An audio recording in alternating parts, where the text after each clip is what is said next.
Okay, good evening, everyone. We are on the record. Today is Monday, February 8th, 2021. This is a municipal caucus meeting of the Jersey City Municipal Council. In effort to adhere to the social distancing protocols and best practices imposed by the city and state authorities, the city of Jersey City has canceled all public meetings and closed non-essential services as of March 16th, 2020 until further notice. As a result, this council caucus will be held virtually as a video conference with public access. We had a 4 p.m. start. The clock on my computer is showing 4:02 p.m. May I have a roll call for the commencement of this caucus? Councilperson Ridley. Here. Councilperson Prenderi. Here. Councilperson Baggiano. Here. Councilperson Saleh. Not here yet. Councilperson Solomon. Not here yet. Okay. Councilperson Robinson. Not here yet. Okay. Councilperson Lavaro. Not here yet. Councilperson Rivera will not be here. And Council President Waterman. Here. Okay. We have 4 members in attendance at 4:02 p.m. In addition, at its time of its preparation, the agenda of this meeting was similarly disseminated on Thursday, February 4th, 2021 at 4:30 p.m. to the mayor, council, business administrator, and the newspapers, the local newspapers, and posted on the city's website. So I can certify as to our total compliance with the Sunshine Law. Council President, I'm going to turn it over to you. Thanks a lot, Sean. Sean, before we start, I know Stephanie Daniel is here to give us an update on the website. So could we first have her speak on the update concerning the website, and then we'll follow? Absolutely. Okay, Stephanie Daniel. Hi, Yes, sure. very Good short. afternoon, City Council, President Waterman. So at 4:30 on Thursday afternoon, our city website went down.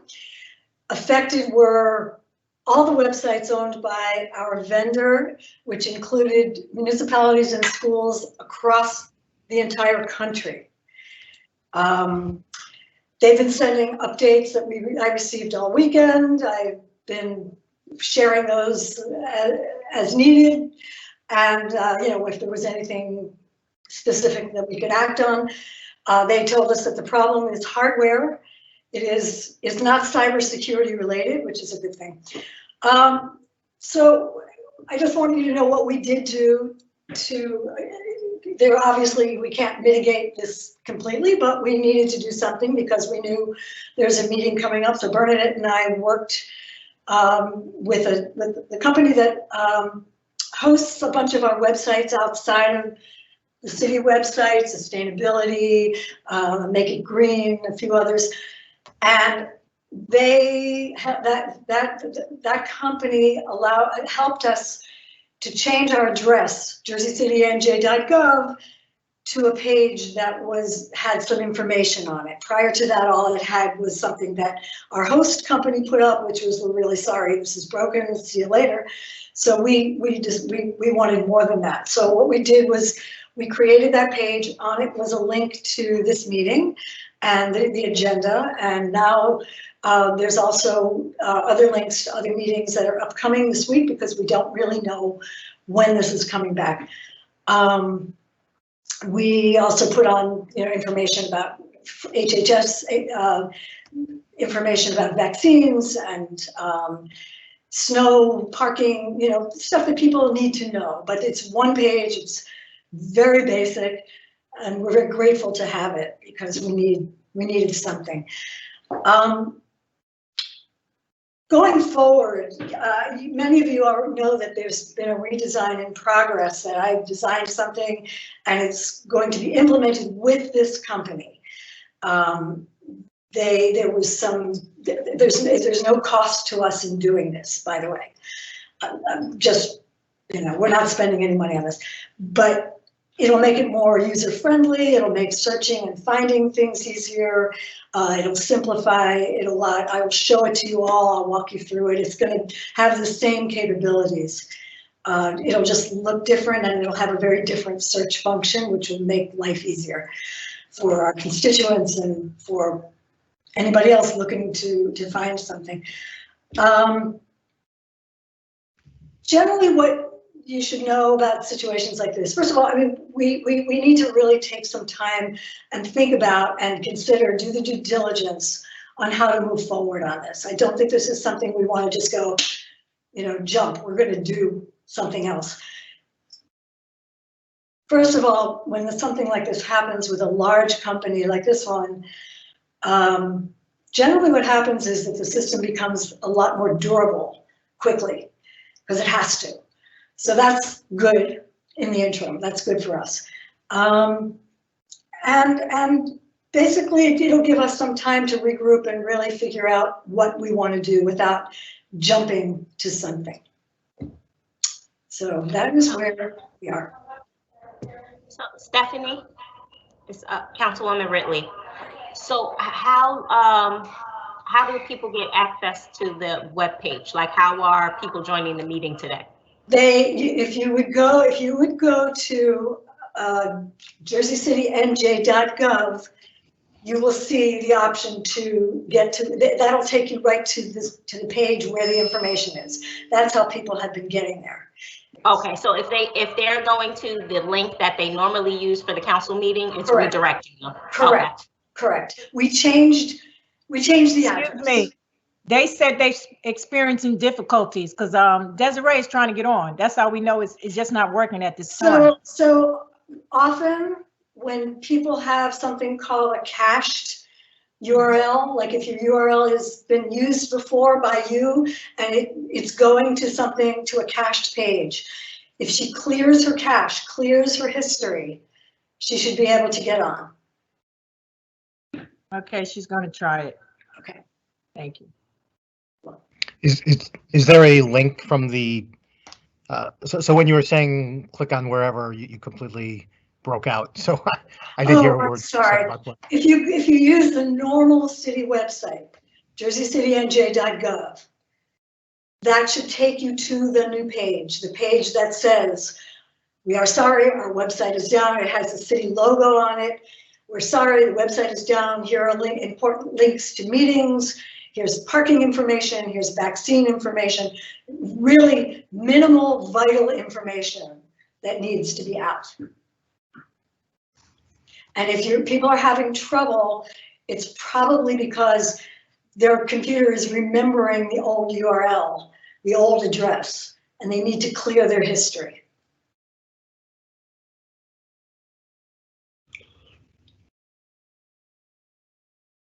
I am suddenly hearing one.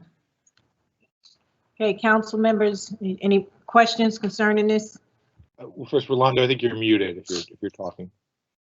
So just for the record, I just want to mark Councilperson Solomon and Navarro present at 4:03 p.m. Now we have 6 council members in attendance. So Councilperson Navarro, I believe you were trying to speak. You're still on mute. Still on mute. You're still on mute. We can't hear you.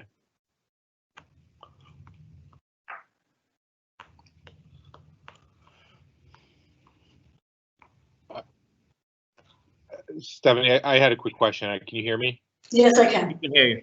Yeah, I just wanted. So, has the vendor given us at least some sense of a timeline on when they think this will get resolved? Yes and no. I mean, I hesitate to say anything because I'm going to say no. Okay, fair enough. And is the issue with the vendor at all anything to do with kind of ransomware or a type of cyber attack, or is it? They made that, they on their website, you can see they had a special website up for this, and they were very clear as soon as they figured out what was happening that it is not cybersecurity related. Got it. Which okay.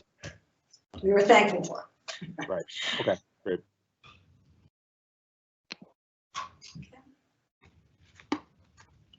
I will keep you all updated instantly. If it comes back up, if anything changes, I will let you all know. Even if it's in the middle of the meeting, I'll send it, to Bernadette or to Sean or someone, and she can share it.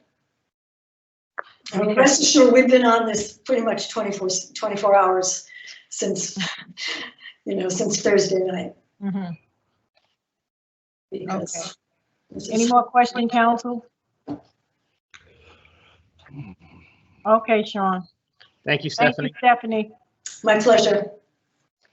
Okay, on to our regular order of business. We're moving on to our first reading ordinances. Item 3.1, City Ordinance 21-008, an ordinance supplementing Chapter 332, Vehicles and Traffic, Article 3, Parking, Standing, and Stopping, Section 332-31, Parking Restrictions for Street Cleaning Purposes of the Jersey City Code, and to add Central Avenue between Hoboken Avenue to Newark Avenue. Item 3.2, City Ordinance 21-009, an ordinance of the Municipal Council of the City of Jersey City adopting amendments to the Bayfront 1 redevelopment plan and the Droyers Point redevelopment plan. I believe we have members of city planning and other guests to speak on this ordinance. Good evening, Council. Matt Ward here. I am going to be introducing Eric Fang in a second, but before I do, I just wanted to express a couple words. But we are going to be presenting some. We're going to do a couple presentations here tonight.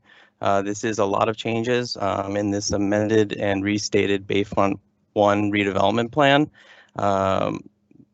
This being now city-owned property, we know that, or we're anticipating that you will have some questions and great interest in this. So without further ado, I'm going to ask Eric Fang to come up and present, and I'll introduce him as project lead for the master plan and visioning of Bayfront 1 redevelopment plan. He's from Perkins Eastman. I believe that he is joined by Sungwon Woon from the same firm, and also Stephen Lee from SWA Balsley is also on the call and is from the landscape architecture team for this master plan vision. So Eric, you have the floor. Great, thank you very much. My name is Eric Fang. I'm a principal at Perkins Eastman. I'm an architect and urban planner, and I am going to share my screen. Tell me when you can see it, please.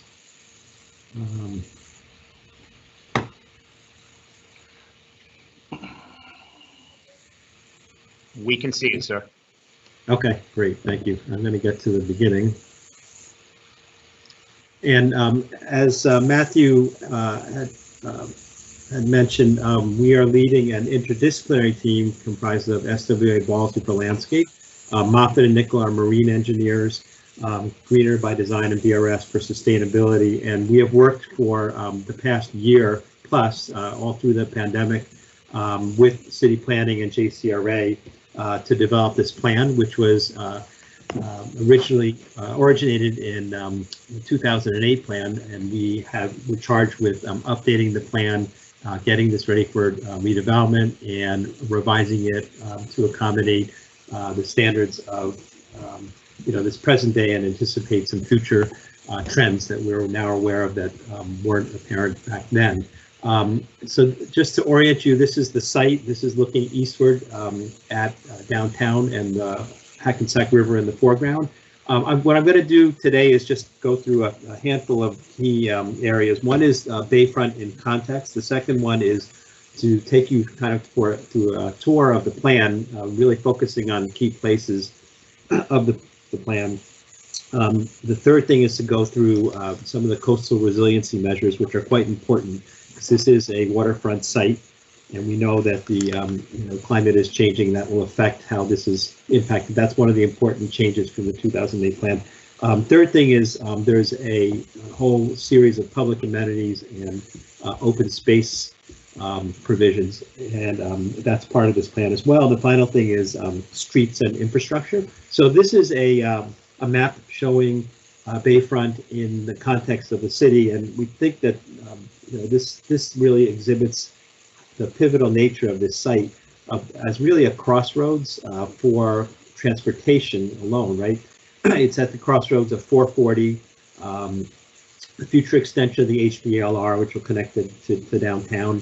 And in addition, something that was not really anticipated back then, 2008, was that it's on the Hackensack River, which affords us opportunities for waterborne transportation. So you have this kind of confluence of all different modes, north, south, east, west. And this is really provides the opportunity for a new gateway to the city from the west, but also new access to employment centers to the west. And so we think that's a very important part of the potential of the Bayfront plan. And so you can see here in this aerial rendering, photograph looking westward, how close downtown Newark is, how close Kearney Point is. It's literally a stone's throw away, and the potential offered therein for, again, a water taxi service to reach some of those employment centers, or in the future, extension of the HBLR once it gets to the Bayfront site. In this drawing right here, or excuse me, this photo right here, you can see the Bayfront site front and center, Society Hill to the left, and Loop 440 in the foreground. The other thing that's very important to this site, about this site, is that it is on the this sort of overlooked waterfront. We've got the evidence of fantastic investment and upgrades to the Gold Coast waterfront and the great waterfront access that's provided and waterborne transportation. We think that there's equal potential here on this side. So I mentioned the waterborne transportation, but in addition, this offers the opportunity to provide waterfront access to the entire west side and a continuous waterfront open space, or trail, if you will, of almost 2 miles, stretching from below Society Hill to past the Hudson Mall site. You can see the Bayfront site right in the center. And then to boot, once the HBLR extension is online, then this will be a fully transit-oriented site. And then finally, we feel like this has potential to become kind of a new downtown for the west side, again, because of the access, because of the open space, and because of the land. And this, in conjunction with some of the surrounding sites, has tremendous potential to really become another anchor for employment, for open space, amenities, and so forth for the entire west side. So now I'm going to talk a little bit about the plan itself. This is a fact sheet laying out some of the key numbers, and these numbers really represent a couple things. One is the approximate and desired mix. It's a mixed-use site, so the primary goal is to increase the supply of affordable housing, but this is a really full-fledged community. It's not just a housing site, but we'll have shops and commercial and community facilities and so forth, a full-fledged neighborhood with new parks, up to 8,100 units of residential. We anticipate commercial and office, as well as a new school. These numbers, while they represent an ideal of the maximum of the approximate different uses, represent ideal maximums. Okay, so this is not what the city is building per se right now, but what is allowable under the plan. And so we went about organizing this around a series of what we call key places, which is really open spaces combined with buildings, and it's rather than starting from the building. So we believe in our approach that the places are the things that will endure and will be the thing that draw people to this site, developers, investment people, etc. And so I'm going to kind of take a tour through these different various places and try to give you an idea of the scale and the character of the plan. So from the key places, this is the site plan. I'm going to start at the HBLR station. This is really the kind of hub for transportation for the entire site, and this is the thing that really elevates this above some of the neighboring sites, is that it has this transit access that could take you downtown, and then in the future possibly also to points to the west, downtown Newark, Kearney Point, etc. So the area around the station, we've been working with Jersey Transit.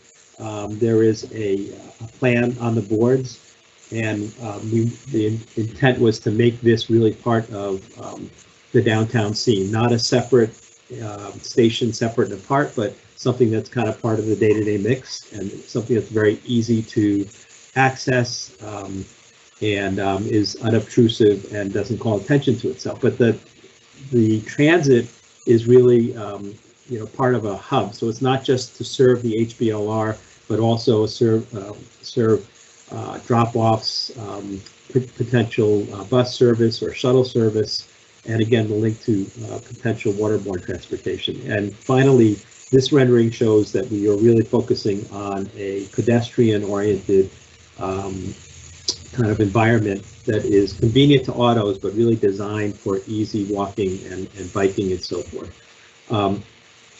The access from 440, primary automobile access will be from 3 points: Culver Junction, Stegman, and Kellogg. And right now, there's a series of jug handles, one at Culver, one at Kellogg, and we are working with, the city has been working with DOT to try to come up with a new, and come to agreement on a new configuration, both for 440 and for those access points. As you saw in the earlier slide, there'll be a substantial number of new residents and people working here, going to school here, and we can't rely on 3 jug handles. We need more than that. Similarly, the frontage on 440, which, as you know now, is not the most friendly. It's really oriented to larger big box stores and strip centers. We propose to make that a friendly environment for mixed use, some retail, and more pedestrian oriented. This is a section showing that the plan is accommodating a new service road to parallel 440 that will be screened by trees to create a more pleasant and quieter, more higher quality environment for different types of retail and even housing. So this is a shot looking down south on 440, and Bayfront's on the right. The Home Depot you can see on the left, and this is a rendering of what this might be with this new screen of trees and a new pedestrian-oriented street. Okay. The third key place within the plan is the waterfront, and we, within this larger context of the 2 miles of continuous waterfront trail, that would be a long-term eventual goal.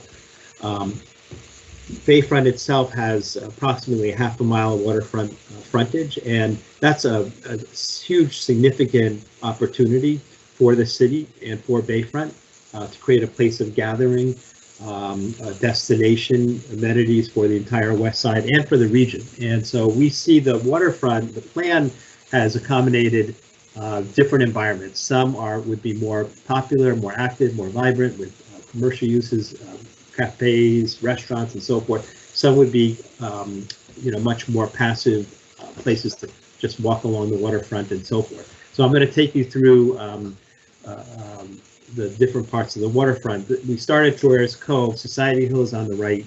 The platform of Bayfront is on the left, and it's a blank slate, as you can see. But we wanted to be sensitive to the context of Society Hill on the right, which is rather low scale. This is a previous rendering of a previous scheme, which is presenting kind of a wall type of configuration and scale and image.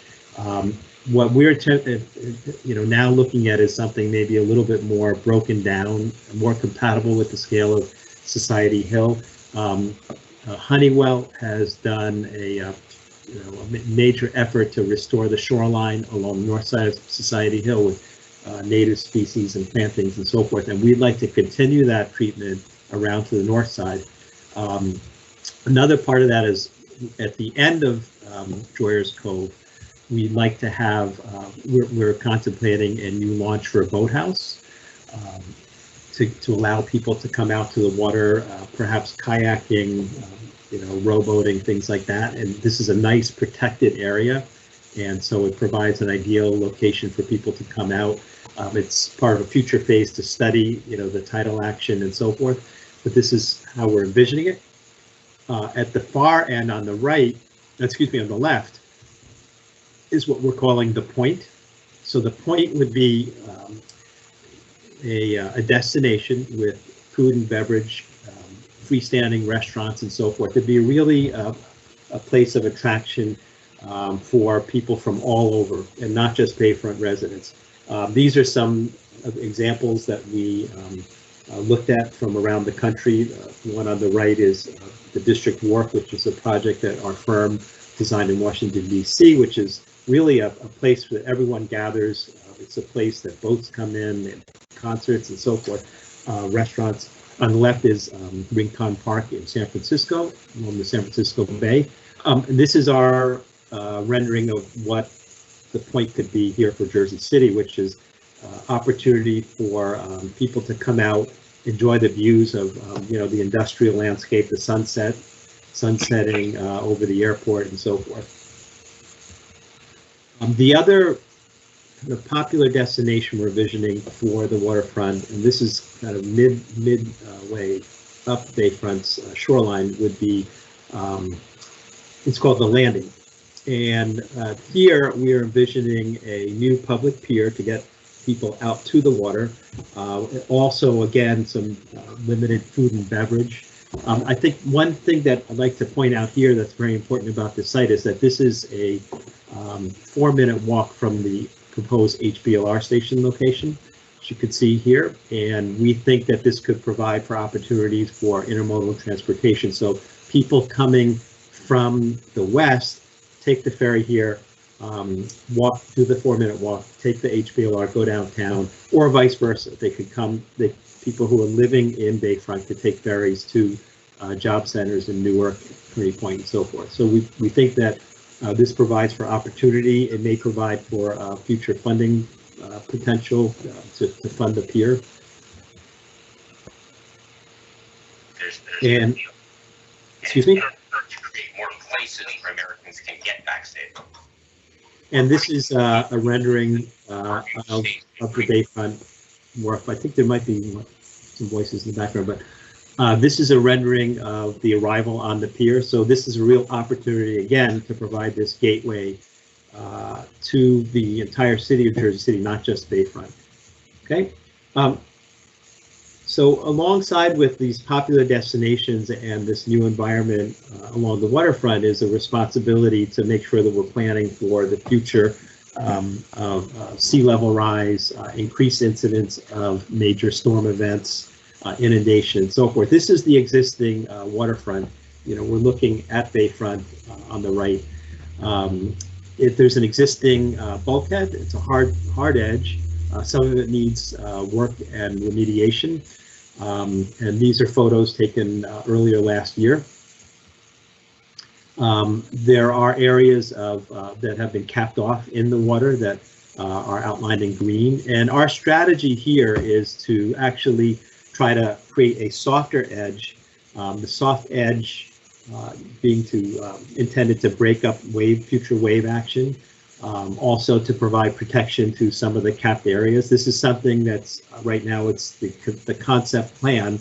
It will need to be discussed in future with DEP for approvals and so forth. But this gives you an idea of the measures that we're taking to provide for future sea level rise.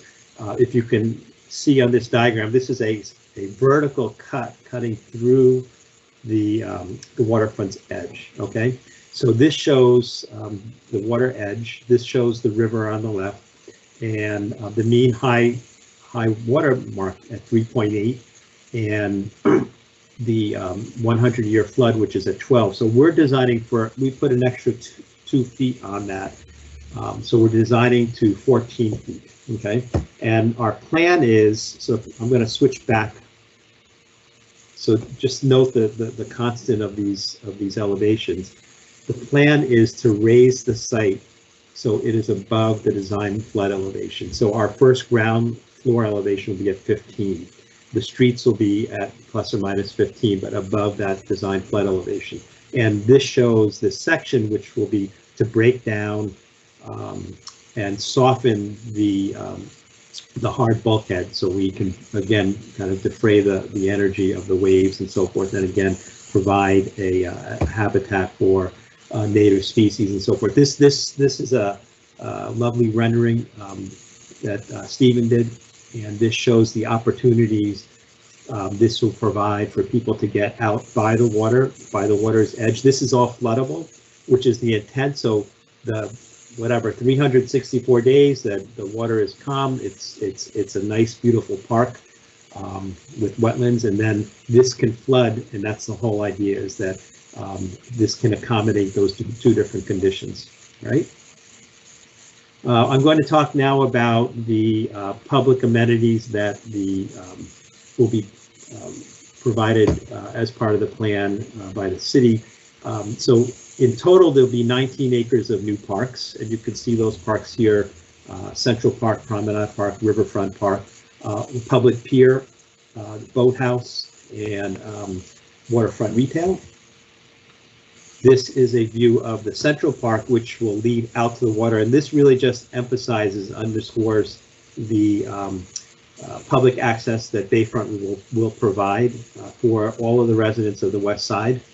New streets, new opportunities for people to bike down to the waterfront.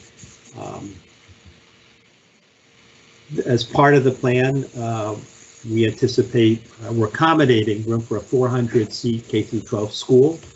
The school will be located on the east side of the site, so we'll have easy access from 440, and the traffic and the drop-offs of the buses, we'll have minimal conflict with the traffic within Bayfront, and this will be, accessible to all. We have located this in the plan so that the public facilities can avail themselves of Central Park, and so they can do kind of double duty. We can take advantage of the parks that are already part of the plan. This is a rendering showing how that might look. We envision that the public facilities, the auditorium, the gym, and so forth, could be located along this park. So then during weekends and off hours, those facilities could be open to the Bayfront residents. Important part of the plan is infrastructure. The existing site has MUA facilities that are located on the northeast quadrant. There's the MUA office, there's a grit building, there are digesters. This is used as an overflow facility. So there are opportunities to downsize this.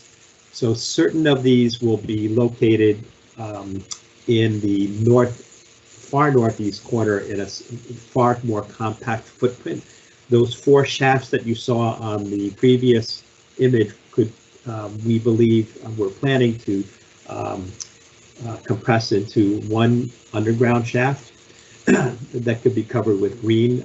We are planning for a centralized infrastructure area, which that still warrants further study, and then a new fire station, which is located right along 440 for easy access. The grit building, which you saw in this aerial photo right here, will remain right now. Again, this is subject to future planning, but the grit building, we understand, is a little bit more expensive to relocate. But again, the idea here is that all this infrastructure will be accommodated, but really hidden from view from the public. Okay. We are also studying, decentralizing the electrical grid here. This diagram shows a microgrid concept whereby each of the individual phases could have a grid that could survive on their own and be operated on their own in event of storm or power outage, which we know happens. And then finally, we have designed a variety of street types. There's four different street types here. We're trying to accommodate cars. Again, we're trying to accommodate pedestrians to a much larger extent, bikes as well. And a couple of things that we believe are, would be fairly new for Jersey City, which are shared streets, which are in the yellow. So this gives an idea of how the scale and the feel of the streets. This is the future Kellogg Boulevard. So this is showing the Boathouse and Joyers Cove on the left. Society Hill is off the screen to the left, but very easily crossed, multimodal opportunities for pedestrian crossing. Shared streets. This is the details are evolving, and we're continuing to talk to DOT, or excuse me, City Public Works on this. But the idea is that, as we've seen in, during this COVID crisis, the public space, the streets are so much more important and valued for, being outdoors, and just, being able to recreate in an environment that's safe, allows for social distancing. So this is the feel that they're shared streets, the traffic will be much slower, and there'll be opportunities for much more green and bikes and so forth. And then the last thing I wanted to point out was we have these two linear parks, Promenade Park and Central Park, which lead all the way to the river, as you saw. And we wanted to make sure that the parks were not interrupted by the streets, which are necessary to get people to the train station. So we've designed special streets in those instances, which will be curbless and raised, so there'll be a continuous plane that will have the continuity of the parks, but will also allow access. So we've tried to update the street types, the open space types for the contemporary needs. This again is, I'm kind of winding up here with the summary, the fact sheet of the planned program. The anticipated phase 1, which JCRA is in process of advancing, would be these 4 blocks here with 2 surface lots, and then upgrade of Kellogg, as well as the pad for the boathouse, future boathouse. Okay. And then finally, I just wind up here, which is the next steps on, the JCRA has an active plan to implement phase 1 and future improvements on the riverfront. So I'm happy to entertain any questions, and thank you for the time. Okay. Any questions, council?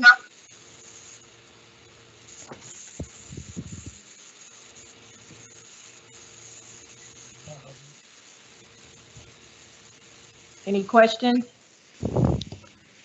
I have a question. Let me just Okay. go back on notes here.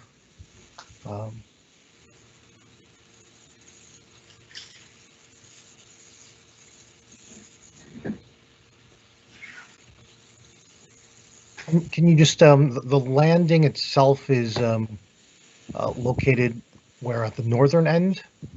Probably about 2/3 the way up, from the southern end of the platform. I'm not sure if my screen is still sharing, but it's at the terminus of Central Park, which we felt was important. So at the end of that park, you have something to aim at, and it's very accessible. And the kind of the water taxis, in terms of what you've designed here for visions of water taxis, and the boathouse, is that the proper term? Yeah. These are all public amenities, or they're public operations, or they're envisioned as kind of being privately run? The implementation is something that we're, still studying, and we're going to be studying for a while. I mean, some of those could be public-private, some of those could be publicly operated. We have to study that to understand kind of what the best configuration for the city is.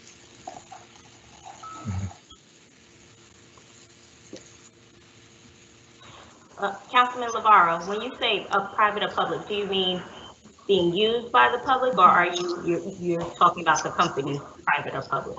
I'm talking about the operation, like one thing I'd like to stress on that note is that everything will be publicly accessible, but it's a question of how the implementation and the operations will be advanced.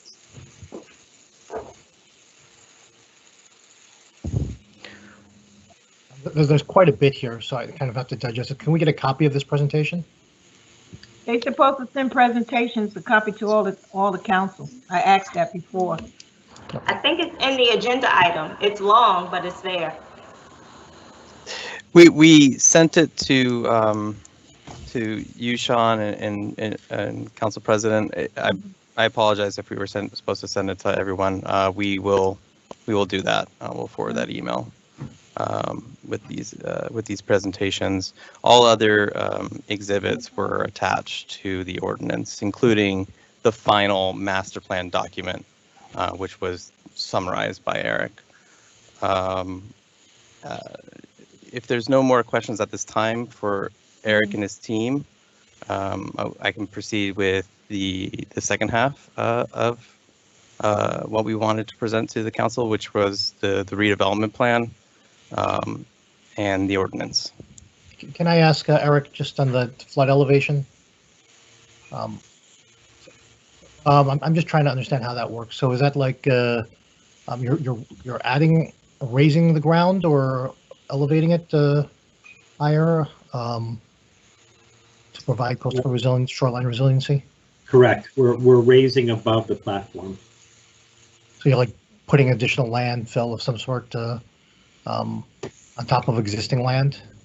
The way that the one of the kind of legacies of the 2008 plan was that the two parks have been filled and they're raised up, plus 15 plus or minus. And so what the opportunity that provides is that parking can be located at platform level, and the first habitable level, which would be either residential or retail or whatever, could be located above that design flood elevation. So this would all be above the blue line. The blue line is where the platform is, would all be, yes, would be filled.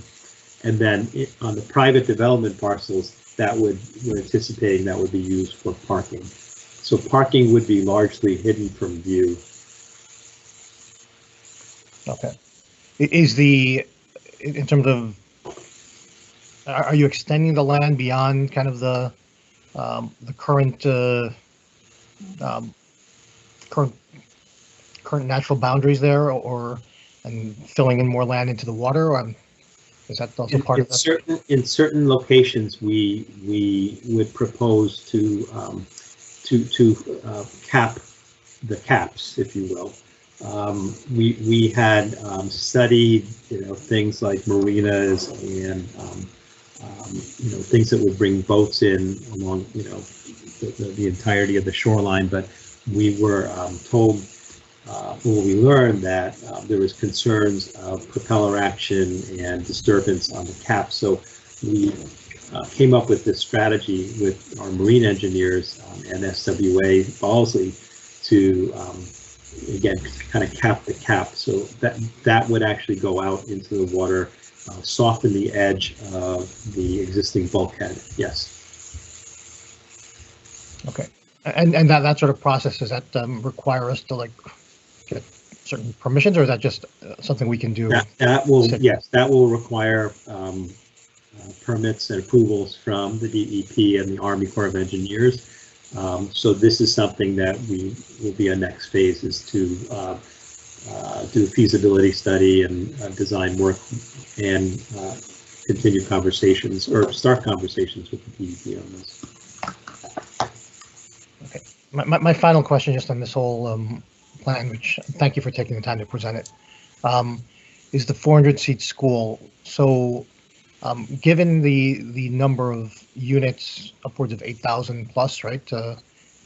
If I'm correct, is that? And I don't know the answer to that. I'm asking it as it's an inquiry. Is that envisioned to be able to accommodate the entirety of the Bayfront population, or will it also encompass folks beyond those borders and east of Route 440? And then lastly, can you speak to what was a high school envisioned or as well for the area? Right now, we've provided for a K-8, which would, we believe will, at 400 seats, would accommodate, the population of Bayfront itself, and then probably more. We have to study that exact numbers, and things change. High school was not provided for here. The idea being that would probably have a bigger catchment area number one, require more land, different type of land in terms of the athletic fields and so forth. So this was a good fit. The school is walkable for the entire community, so that's another plus for having a K through 12 here. Parents could walk their children and so forth. I have no further questions. Thank you, Mr. Fang. Thank you. All right, Council. I'm going to proceed. Apologize for my camera making me in and out here. I'm going to start sharing.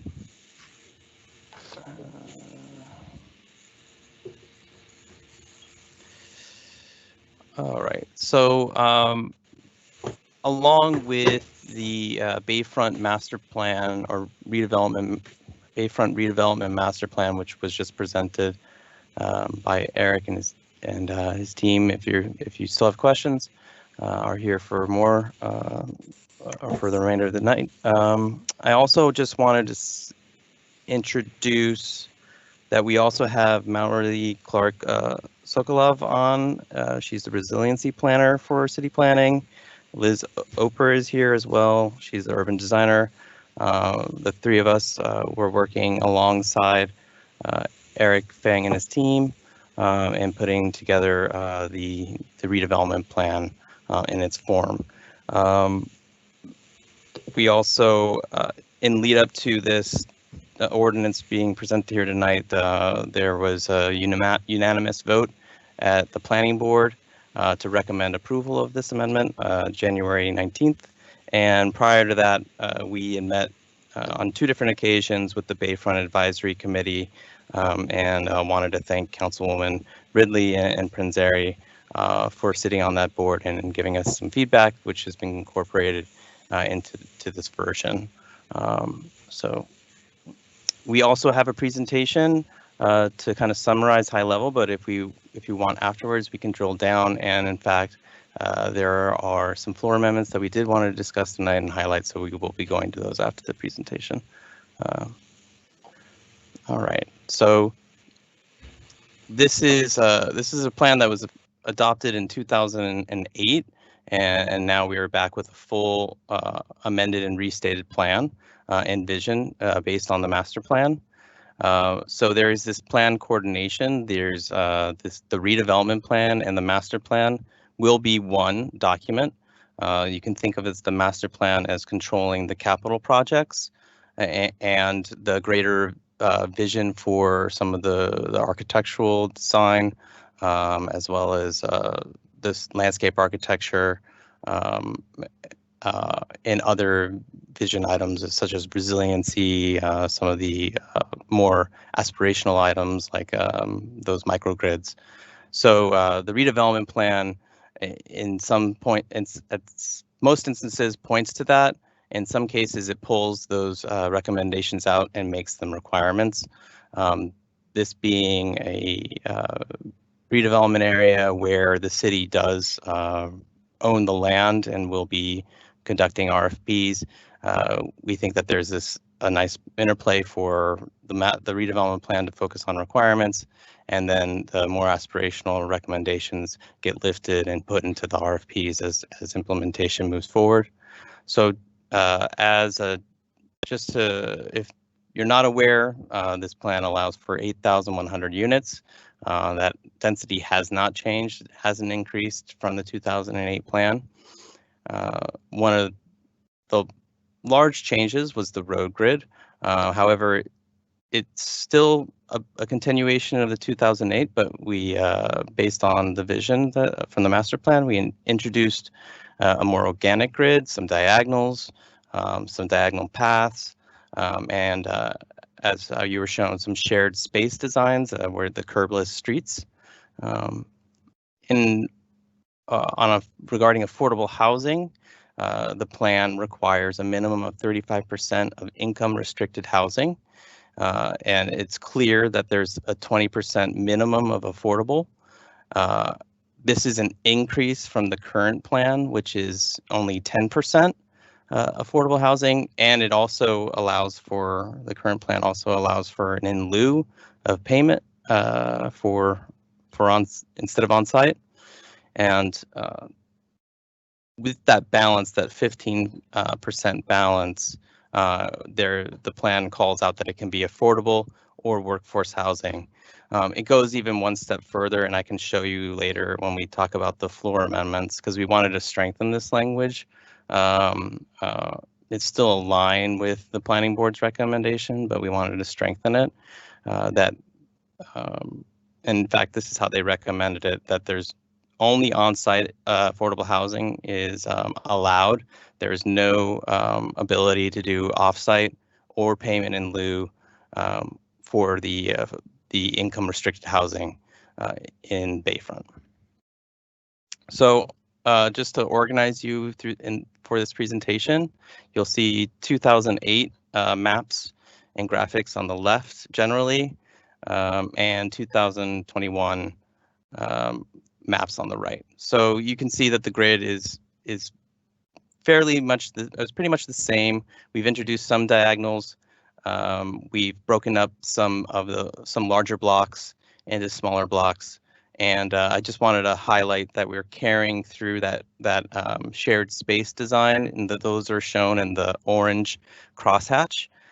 So you can see certain streets that we think are low traveled streets are shown in shared space. Areas closer up to the waterfront are shared space, and most importantly, you see the ribbon parks, the Promenade Park and the Central Park, being connected through those shared space designs, which I just showed brought up on the left there. So the idea is that makes it feel like a continuous open space.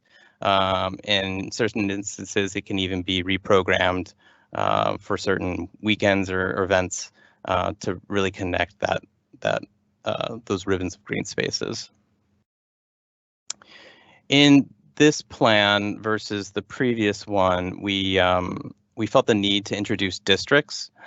So before it's just one washed area, and it had some nuance embedded within it, but the vision that came out of the master plan was to create these nodes along the waterfront. So we felt it really important to break up the area into 3 different districts. So one being the waterfront district, which we saw the point and the water taxi area being activated with a mix of retail and different other attractors, as well as you saw some imagery of the light rail station, and that's being handled through the transportation district. And the remainder is designated as the mixed-use district. And so that's where the majority of residential or mixed-use development will occur. And we'll get into a little bit more of that later. So we also continued through frontage regulations. So on your left, you see retail in red.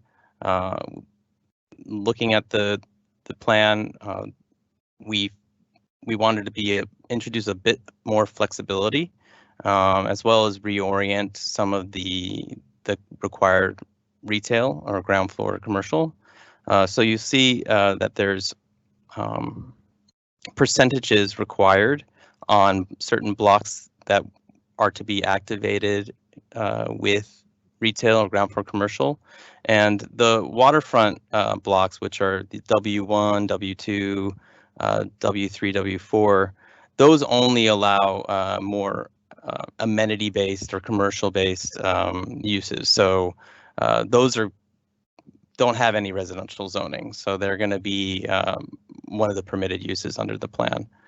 In orange, we designate areas where we recommend some ground floor residential to break down the scale of these larger buildings, and have some more private entries or stoop entries into some of these buildings. Building heights. So we've kept building heights more or less the same. We've actually, in fact, we brought down the max height from 30 stories to 25 stories. There's been some adjustment, although not too much adjustment in max heights throughout the plan area. And we've moved away from it being more prescriptive and as you see on the left, it shows like 8, 8, 8, 12 or 16, 28, 28, 6, it goes all over the place. We've allowed, we're encouraging as the implementation happens for the design professionals to bring their touch and influence into the redevelopment plan, but keep it within the regulations. So we are showing preferred tower locations on these different blocks to in keeping with the master plan vision. I'm going to turn it over here to Liz Oper, who's going to talk about some of the other urban design aspects that we've been pulling through. Yeah, thanks, Matt. Mm-hmm. So yeah, as Matt was just describing about having a less regimented massing, we're allowing a certain block to have a maximum height, but to control the bulk, we're setting certain standards in terms of facade distances between facades and the amount of square footage that a certain floor plate could be. So this way, we're not going to end up with a 12-story solid block. It's going to be broken down through those regulations. And then we're also created this step back map. Some of this discusses some of what Eric was talking about within the master plan. So we have different step back requirements. So for example, along Dryers Cove, there's a lower step back requirement requiring the 4th story to step back, keeping a similar scale with Society Hill. And then we have other frontage or step back regulations, either unregulated, meaning that they do not have to have step backs, but they can. Then typically throughout the planning area, there's a step back at the 5th story, and that's what's a very comfortable as you're walking down a street that feels very comfortable to a pedestrian and breaks down the bulk in a way that feels much more pedestrian oriented. You can go to the next one. Yep. And then along the parks, we have the step back set at the 7th story, and the parks are very wider than your typical roadway. So you can accommodate a larger step back along the parks, and this will create a very formal feel along these public parks. Okay, and then we touched on this a bit. So in the 2008 plan, a school location was identified. It was identified as, well, there were 2 locations symboled with the S here, 2 locations for a potential elementary school, as well as some other civic uses identified. There was also hotel use called out, specifically where that could be. That is a permitted use right now, but we don't break it down so specifically as to where it can and cannot be. Again, that is something that would be controlled at the RFP level. But in the current redevelopment plan, you can see highlighted in pink on that triangle is the school site that Perkins Eastman identified earlier. Adjacent to that on block 19 is the potential location for a library, so in a complementary location to the school. And then to the northeast of the site, as there is currently looking to this area for civic and municipal uses. So there would be the continuation of MUA facilities represented in that area, and potentially a fire station in the northeast quadrant, located closely to Route 440 for easy access. I'll chime back in. In that mixed use area of the redevelopment plan, there is this block development table, which indicates the approximate block square footage, the maximum permitted units, and it also makes reference to the maximum heights that are permitted on that block. In orange, I just highlighted how some of these blocks do not have any units. So these are just referring back to those utility blocks that we were talking about, where there will be a more consolidated MUA facility and the potential of a fire station. Also highlighting the park blocks here that have the little prefix of the P before the number. Those also do not have any units allowed.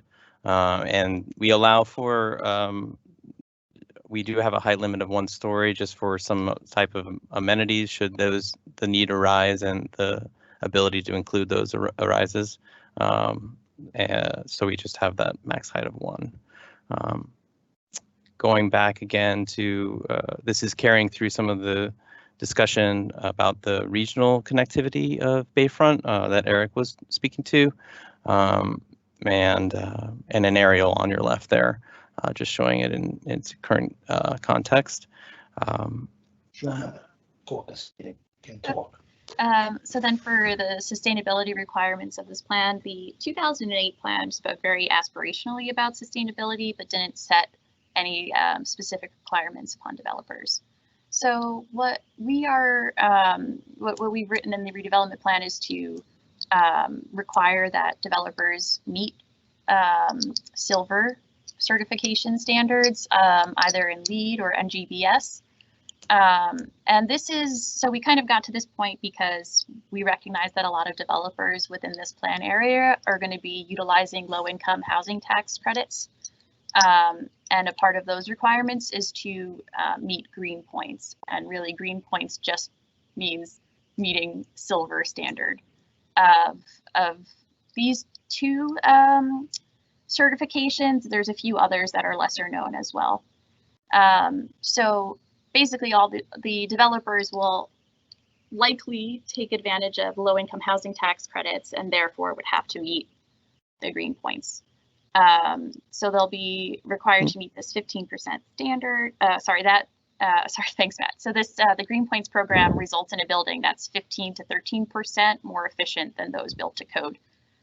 So just some context for that, because a lot of people hear silver and they don't know if that's any greater than building to code, and it is. So what we've done is we've worked to prioritize certain sustainability requirements. So there's things like efficient appliances and so Energy Star and water source. And then we have other sustainability requirements that we're prioritizing for shared parking. So there's a requirement of 10 shared parking spaces in all parking structures.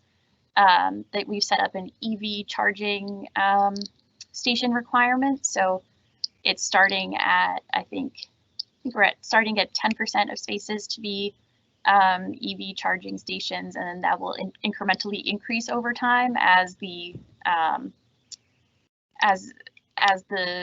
demand for that grows. And then we've created this section called performative roof treatments as a requirement, and basically what it means is that 20% of the entire building's roof area needs to be performative in some way, whether it be green roof or solar, blue roof. So from there, a minimum of 30% of that performative roof area is required to be solar or solar ready. And really what the goal that we recognize that that should be moved forward with for Bayfront is this ability to create energy and utilize energy efficiently. Okay, thank you. Any questions?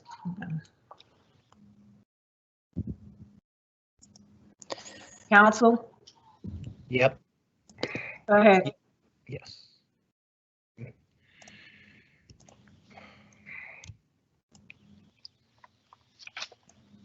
You talked about certain aspirational items. Can you just describe what those were again? I didn't quite catch that. So those would be like the microgrid.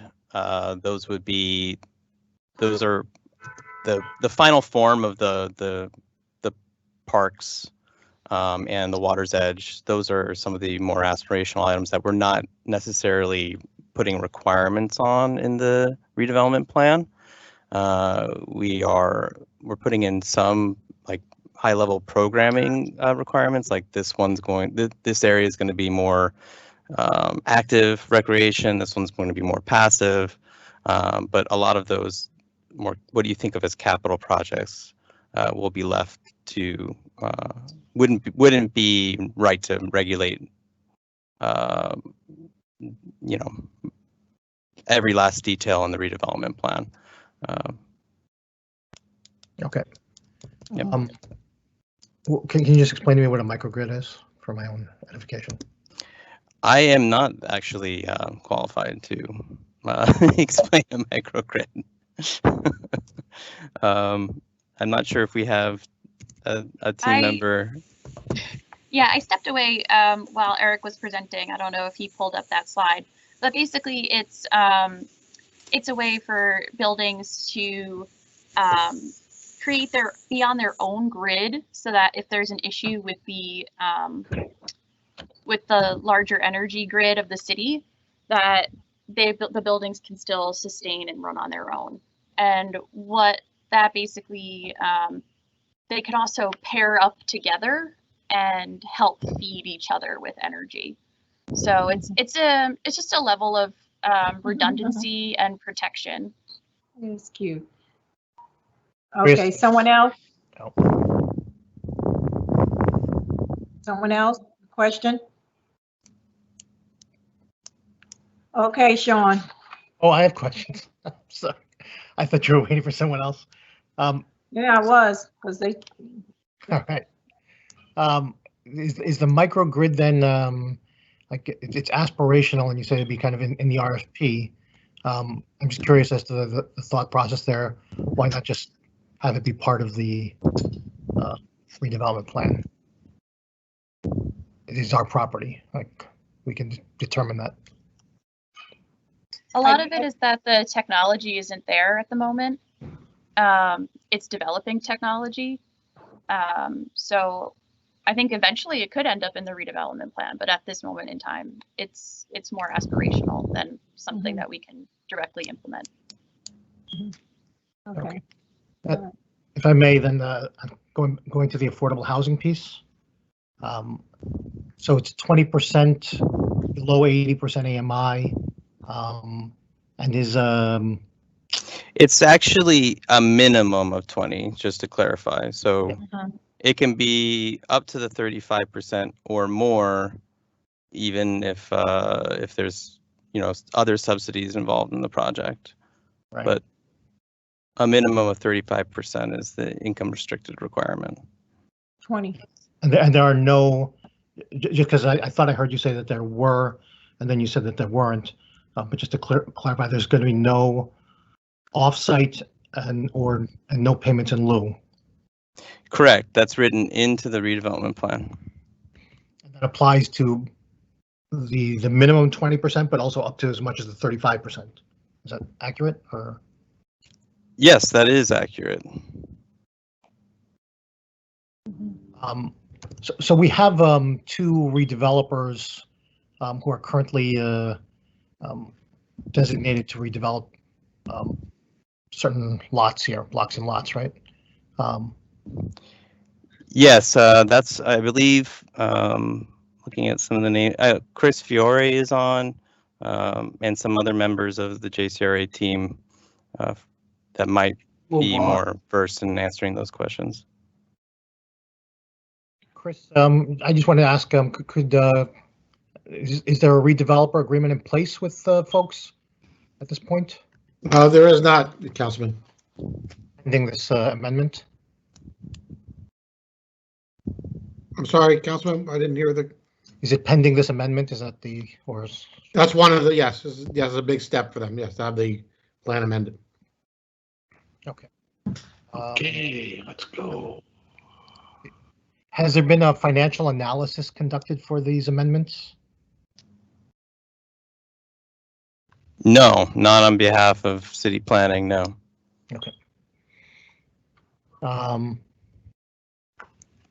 And then as it applies, and I don't know if it's written into the plan itself, but what the rents are being governed by what? It would be UHAC. UHAC. Yes. Could I get a copy of what the UHAC rents would be currently from someone to? Yeah, I will coordinate with Gigi Gazon, who's best informed on UHAC, and try to get those answers to you. Okay. And may I continue, Council President? Go ahead, Rolando. Okay. Because With these amendments, were these designed, and I don't know if were they designed with the idea of tax abatements being part of the solution towards this development, and in achieving the goals of 35% affordability, as well as everything else? City planning did not take that into consideration, but we did not look at the financials of this project. The densities that are put into the redevelopment plan are aligned with the master plan. Okay. May I pose that to the JCRA then, and with regard to the developers who've already been designated, is that part of the discussion and negotiations in terms of consideration of potential tax abatements? And just to be clear, like I'm okay with that, right? With if we're achieving affordability, particularly around this, right? So, not sure what the financial analysis would show here, but I'd be interested to. Councilman, it's Joe Bauman, if I may. Hi, Joe. Can you hear me? So I think the plan amendment was designed entirely on solid planning. But in terms of the negotiations, yes, there will be discussions, and there have been discussions around the need for pilots, tax credits, taking advantage of the most recent state incentive programs, whatever dollar that we can bring to bear to make the project work. But in terms of this particular exercise on the plan, it was improving the plan based on solid planning and with input from our developers who have submitted proposals that have been conditionally selected. Right. okay. Joyce, can we move on? Okay, let me see if somebody else have a question. Somebody else have a question? With all due respect, I mean, I'm happy to defer to other folks if they have questions, but I think that we're entitled to ask these questions. These are not. I'm not asking meaningless questions. Call them directly. Right. Just because you're not curious or inquisitive, like, you know, I know. I am. I'd like to know about the future of our city. That's Rolando, just Yeah. ask the question, okay? Sure. I'm Just happy to ask. the question. And Just then, like- Sean, we'll move on from there. Go ahead, Rolando. So, Matt, you mentioned that there were 3 districts, I think you said, establishing 3 districts with the 2021 amendments, one being the waterfront, the other being mixed use, and I missed the third one. Transportation district. Transportation district, okay. Then I just wanted to ask about the retail and commercial before and after from the amendments. Can you, has there been any change in the amount of retail and commercial that's being amended in with these amendments?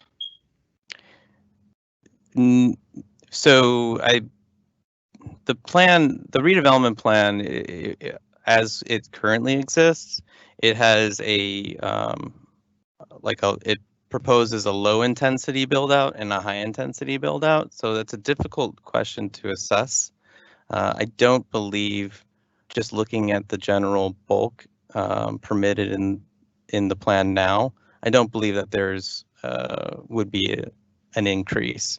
But frankly, I don't have an answer, concrete answer for you. Okay. Could we get that between now and second reading? Yeah, so I think we have some numbers from the master plan. We'll get it. Great. Okay. That concludes my questions, Council President. Thank you. Okay, go ahead, Sean. Okay, item 3.3, City Ordinance 21-101, an ordinance repealing Ordinance 20-095, and amending Chapter 296, Streets, Sidewalks, and Public Rights of Way, and Chapter 160, Fees and Charges, Section JJ, Streets, Sidewalks, and Public Rights of Way of the Jersey City Municipal Code.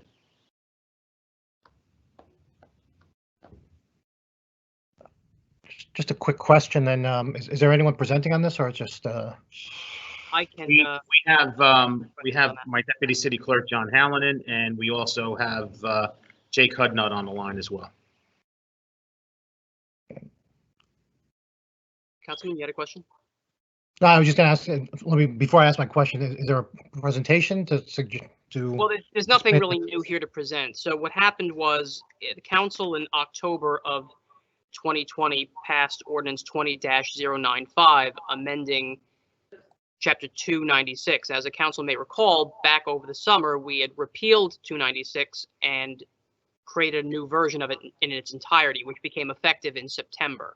The version of 296 that ordinance 20-095 was based on was the old repealed version. So Prosecutor Hudnut brought that to my attention about a week ago, and I reviewed it too, and I realized it really wouldn't line up. And eventually the codifier would have brought this to our attention anyway. So what this does is it really is an attempt to marry the ordinance that was adopted in October with the ordinance the council had already adopted in June. So it's to keep the two aligned. It doesn't substantively change anything. It would really be too difficult to try and coordinate this and update the code with all the different amendments to a mandatory language that would amend things that were already repealed and change to other parts of the code. Okay. My one question is, there's language in the text that's red versus green. Do the colors make any difference, or is it just? No, that's probably just to show what was changed and what wasn't. But whatever is underlined is what is added. What is struck through is what is removed.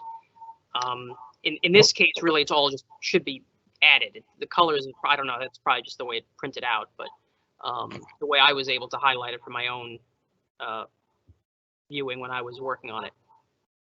Okay. Yeah, I just wanted to clarify that because I'm sorry if that came out in different colors. It should, there's language that's underlined and there's language that's struck through, but there's also that's in red and in green, right, strike throughs and underlined. So I just wanted to clarify and make sure you're saying there's nothing. No, colors have no bearing on this. Great. Okay. All right. Sean? Sure. Item 3.4, City Ordinance 21-011, an ordinance supplementing Chapter 332, Vehicles and Traffic, Article 3, Parking, Standing, and Stopping, amending Section 332-22, no parking at any time on Warren Street, and Section 332-24, no parking certain hours on Washington Street in the vicinity of 25 Christopher Columbus Drive. All right, when does it have to be filed?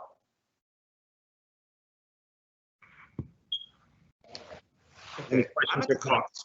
Right now, so I don't have time to deal with this. Hey, Peter, you're not on mute. Sean, I took him off. I put him on mute. I put him on mute. Any questions or comments? Sorry about that. All right, hearing none, on to our last first reading ordinance. Item 3.5, City Ordinance 21-012, an ordinance of the City of Jersey City and the County of Hudson, New Jersey, appropriating and reappropriating a total of $5 million from various sources in order to provide funds to the Jersey City Free Public Library for the renovation and furnishing of the main library building. Questions? Yeah, I didn't know this was on. Can someone just present on both what we're doing here and then also where the funding is coming from? Sure, Councilman. Go ahead. And in early January, the library was notified that they were receiving a $5 million grant from the state for the main library, and also in that it's dedicated to both projects, meaning facilities, and equipment or furnishings of that facility. The involved in that grant was also the city was to supply a $5 million match for those funds. The state's on a pressing deadline in which that we had to provide by March 1st, basically a single line of appropriation as per their guidelines of $5 million to be used, for future costs. So they basically draw down on the $5 million on their grant, and then the city's $5 million on the second half of that. So what we did is we put together we pulled together some old accounts and some surplus capital dollars from previous 1990s and 2000s ordinances to come up with the $5 million. And we do have some dormant library accounts that we're currently auditing that we will cancel those balances and replenish our own coffers.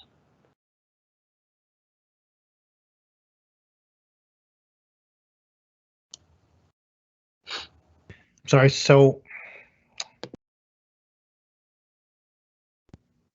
I'm having some technical difficulties. I didn't realize this was on here as a late item. So I'll just say that, John, I'll have to talk to you offline about Yeah, this. absolutely, Councilman. Yep. Sorry, John, I'm just looking at the ordinance now. So it has 3.3 million listed from other funds. I guess where's the other 1.7 million coming from? From capital surplus, which is an existing account. Capital surplus. Okay. Yeah. Is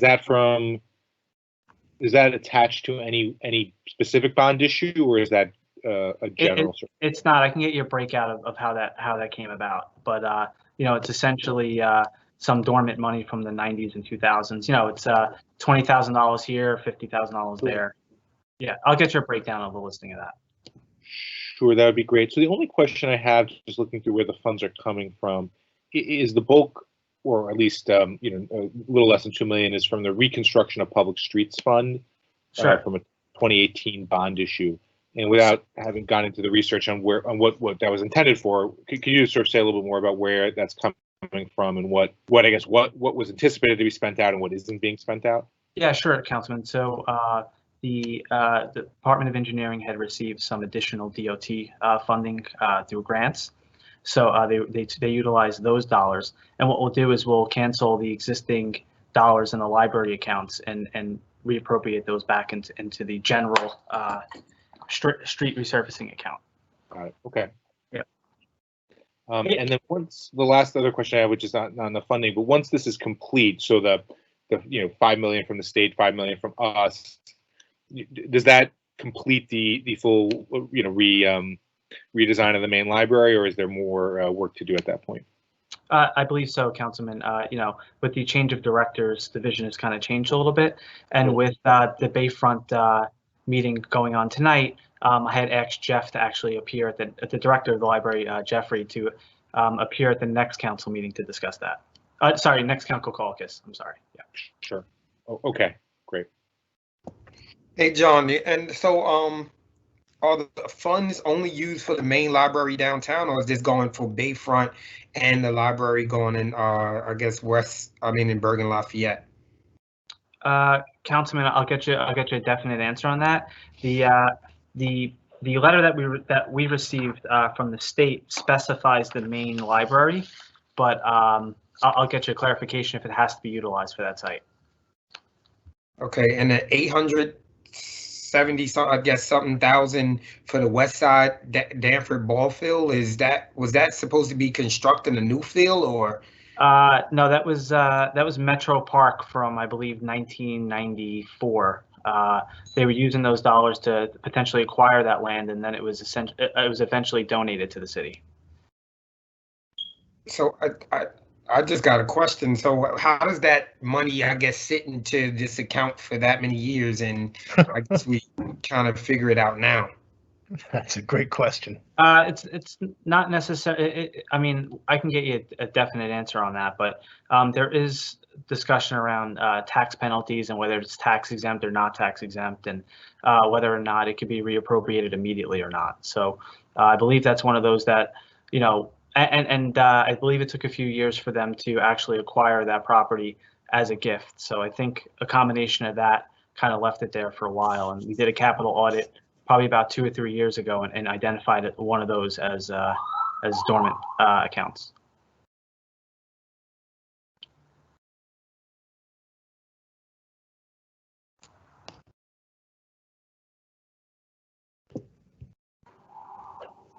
John, could I get a copy of the letter from the state on this? Absolutely, Councilman. Thanks. For the entire council. Yes. Are there any other questions on this ordinance? Okay, moving on. On to our second reading ordinances. Item 4.1, City Ordinance 21-005. An ordinance of the Municipal Council of the City of Jersey City adopting an amendment to Chapter 345 regarding stormwater control.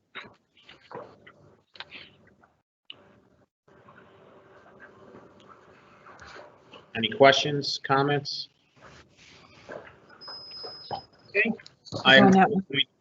Yes, Okay. we're good? Okay. Before I move on, I wanted to just mark Councilperson Robinson present at 4:14 PM. So we now have 7 council members present at the caucus. Item 4.2, City Ordinance 21-006, an ordinance supplementing Chapter 332, Vehicles and Traffic, Article 3, Parking, Standing, and Stopping, amending Section 332-22, no parking at any time at 65 Bay Street and 88 Morgan Street. Any questions or comments?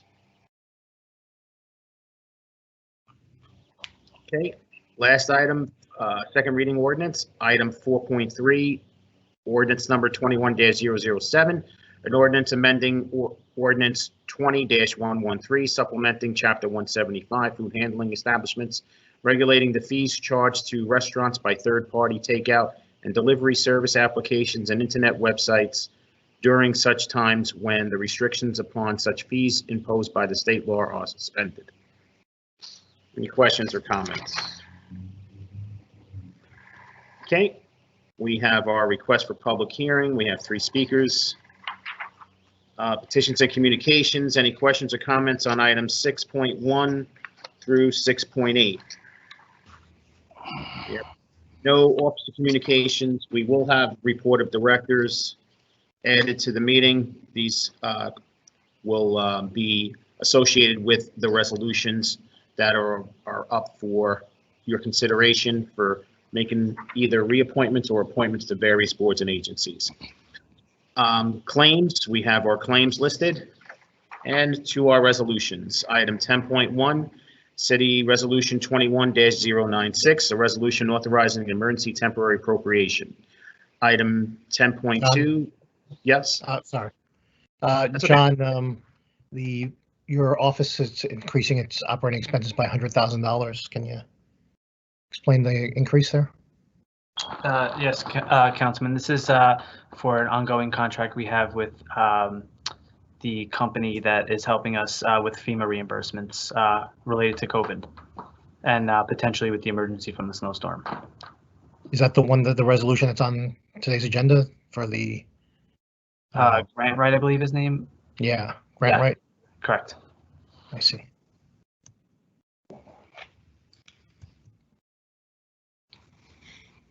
No more questions. Okay. Item 10.2, Resolution 21-097, a resolution authorizing refunds due to overpayments for payroll taxes.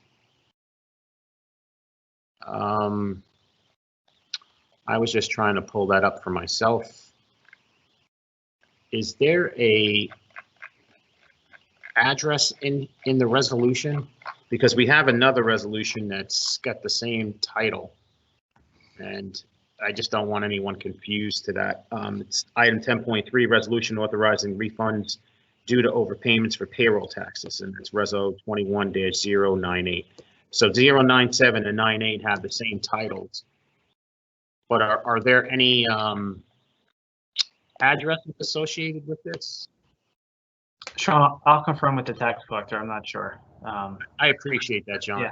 Yeah, Only so, for like research purposes, if we're looking to, if someone's looking up this resolution, these two are going to pop up. So. Okay. Yeah, I'll ask her to just prepare the rationale behind it as well. Oh, it actually looks like Amanda actually found an attachment to it. So what I'll do is I'll include these addresses to the titles so we can differentiate the resolutions. Okay. Thank you. Thank you, Amanda and John. Okay, item 10.4, resolution 21-099, resolution authorizing refunds due to overpayments for property tax accounts. Item 10.5, resolution 21-100, it's a resolution certifying compliance with NJSA 40A:5-4 requiring the governing body of every local unit to make an annual audit of books, accounts, and financial transactions. This is the yearly resolution that we approve to verify that we did receive the audit and we were able to, the council was able to review it, and the affidavit is associated with this as well, and we have to send a copy of this approved resolution and the affidavit down to the Division of Local Government Services.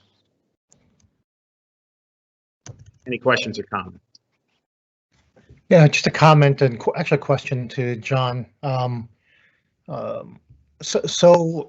In reviewing the audit, there's a section related to the payroll tax, a very short section, page or so. And then obviously I have the resolution later on in the meeting.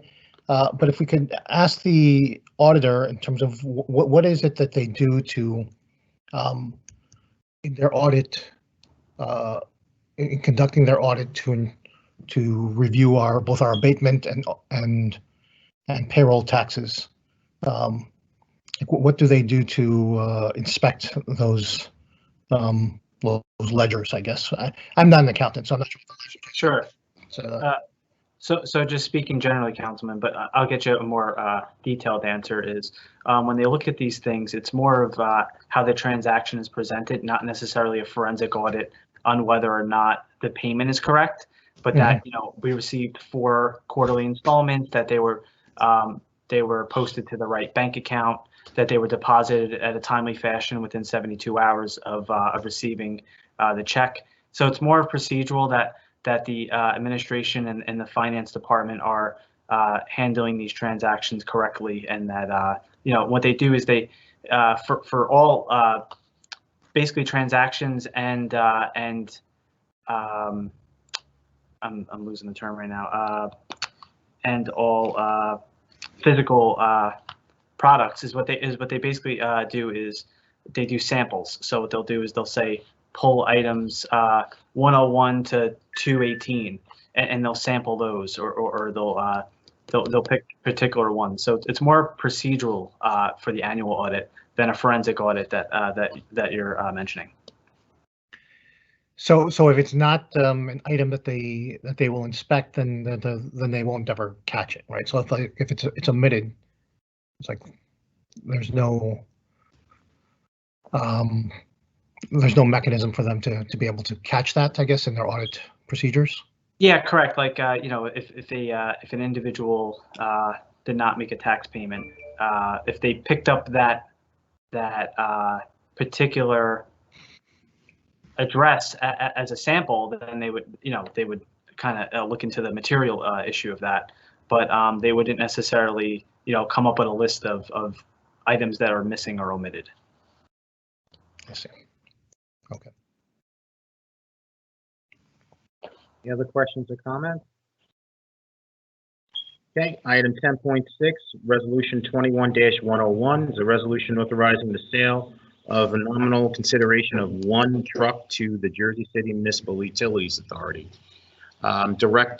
Acting Director Greg Keir sent a memo to all the council members and council president regarding this. This resolution will support the sale of a 1993 GMC rack truck from the city's automotive fleet, which is no longer needed, to the Jersey City Municipal Utilities Authority for a nominal fee of $1.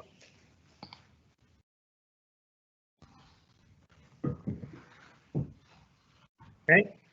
Item 10.7, Resolution 21-102 is a resolution of the Jersey City Municipal Council accepting a gift of vitamin supplement drinks from BioLift to be distributed to food insecure families in Jersey City. This is just a general donation. We've been collecting anyone that's interested in donating. We've just been coordinating some of those efforts. So just wanted to share. Thank you, Director Flanagan. Okay. Item 10.8, Resolution 21-103 is a resolution authorizing the execution of a mortgage subordination agreement affecting the property known as 102 Cambridge Avenue, Unit 10, aka Block 2902, Lot 34.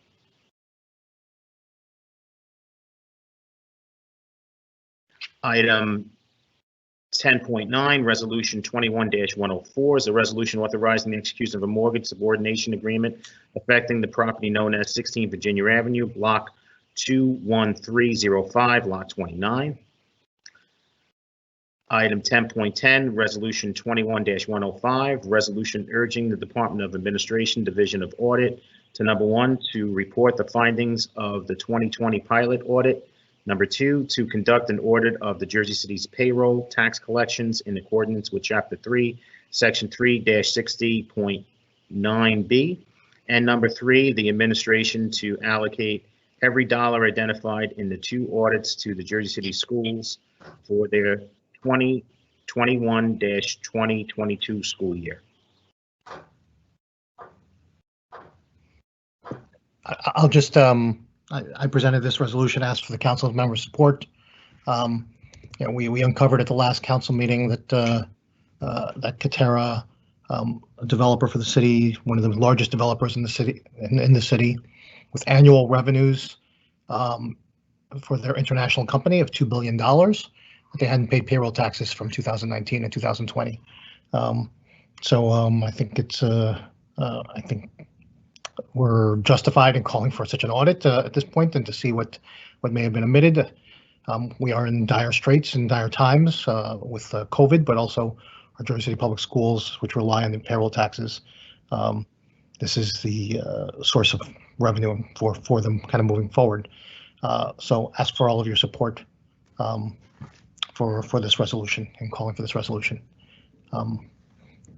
If anyone has questions, happy to take it. I did have 2 comments otherwise.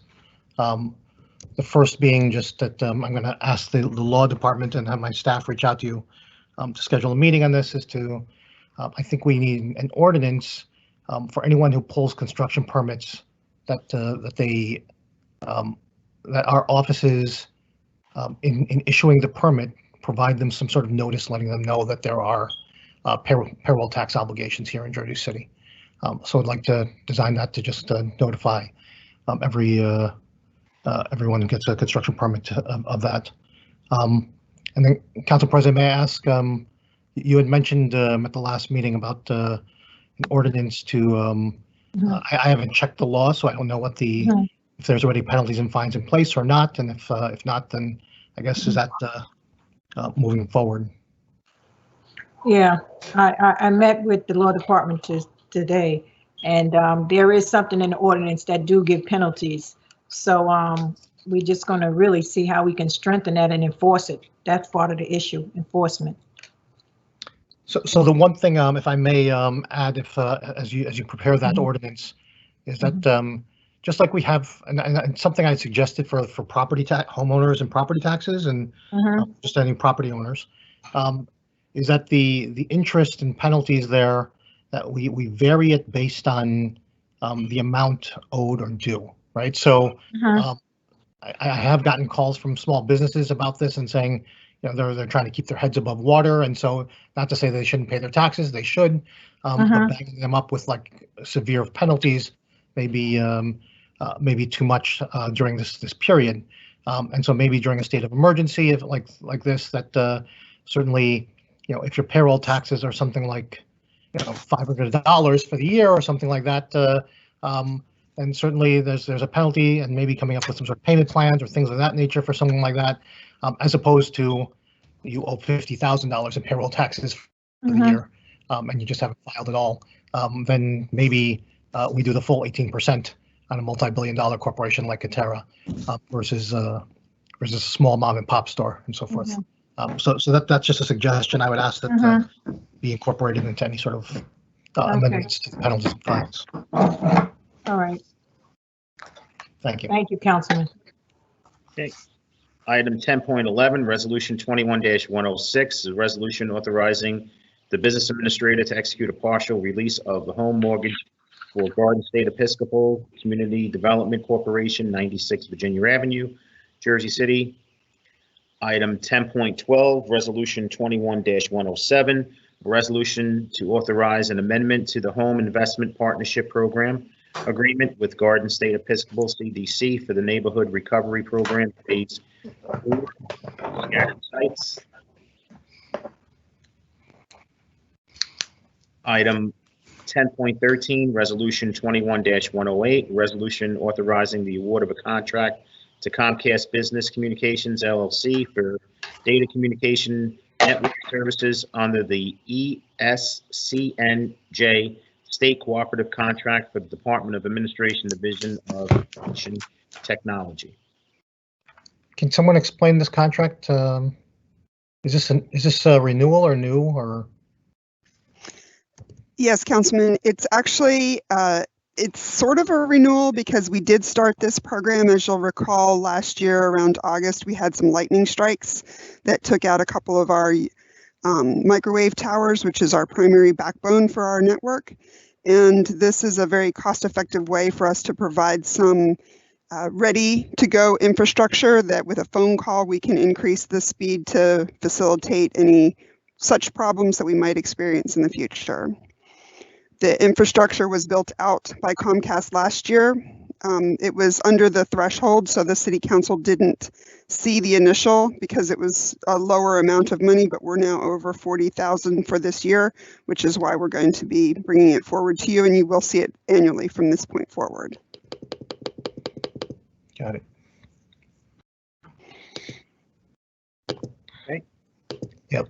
Item 10.14, Resolution 21-109 is a resolution authorizing an agreement with H&L Systems, Inc. for the annual support of proprietary computer software without public bidding for the Department of Administration Division of Information Technology. Item 10.15, Resolution 21-110 is a resolution authorizing an agreement with Microsoft Systems NJ for the support of proprietary computer hardware and software systems funded by the Department of Administration Division of Information Technology. Okay. I'm sorry, could I go back one to 10.14, please? Sure. This is the tax software. Is this the existing tax software or is this a new module? This is the existing system, sir. Okay. And so I'm just going to make this statement once, and it's not necessarily directed at you, Bernadette, because there's a number of contracts, but I bring it up like a broken record every meeting. These contracts are coming to us late. January 1st is the start date. I'd ask John, Metro Business Administrator, as I've noted in the past, you know, your two predecessors ago, Bob Kekaleski, this was brought to his attention when he first became business administrator, and he really cracked down on it with directors and urging them to make sure that their contracts got in on time. This one is, again, January 1st start date. We're now in early February. There's another contract on here that's was ended in November. There's a number of claims on here as well. These are all indicative of kind of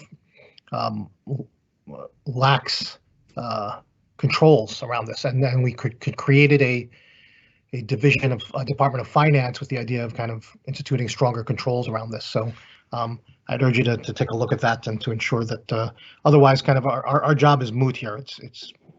It's aimless, pointless, because the contracts are coming to us already when they're essentially in operation and function and being implemented without our approval, essentially, right? So they need to get to us before if the council is going to exercise its authority of oversight in these matters.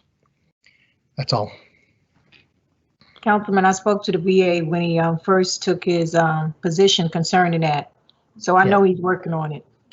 Okay. Okay. Alrighty. Item 10.16, Resolution 21-111.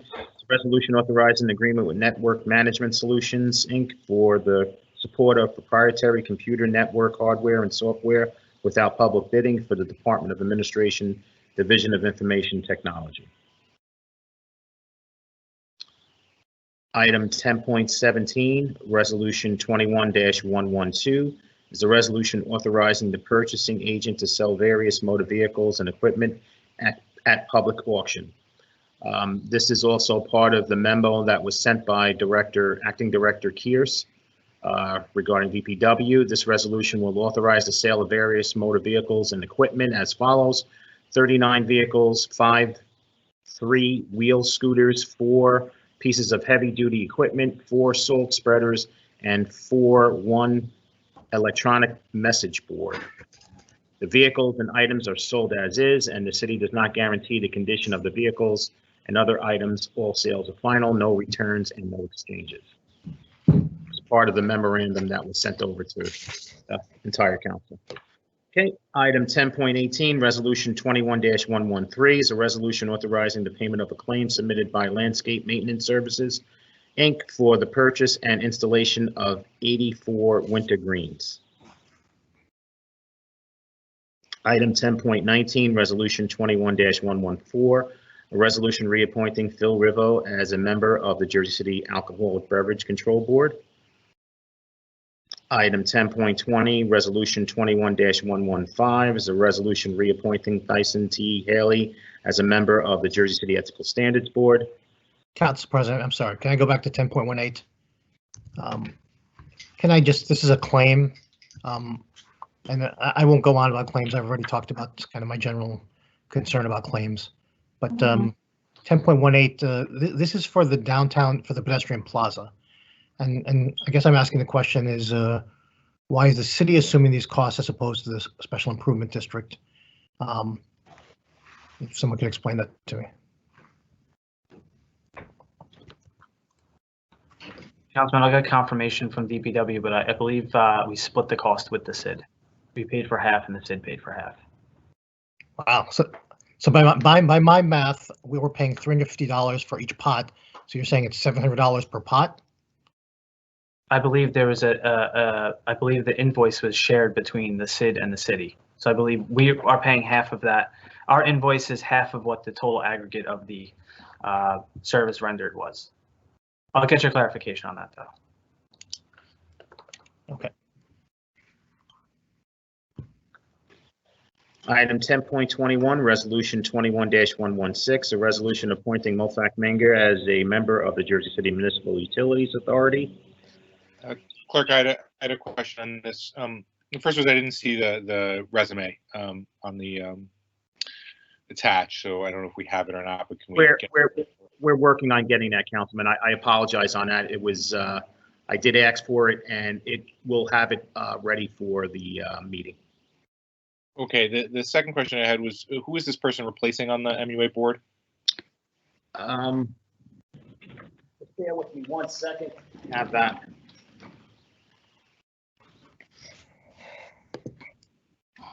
He is replacing Vincent Mastria, whose term has expired. Okay, got it.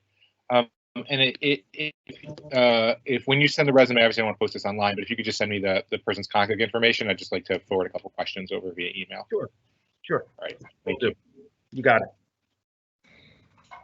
Okay, item 10.22, resolution 21-117 is a resolution reappointing Maureen Nally as a member of the Jersey City Municipal Utilities Authority. Item 10.23, resolution 21-118, resolution reappointing councilperson at large Daniel Rivera as a member of the Jersey City Redevelopment Agency. Item 10.24, resolution 21-119 is a resolution reappointing councilperson Denise Ridley as a member of the Jersey City Redevelopment Agency.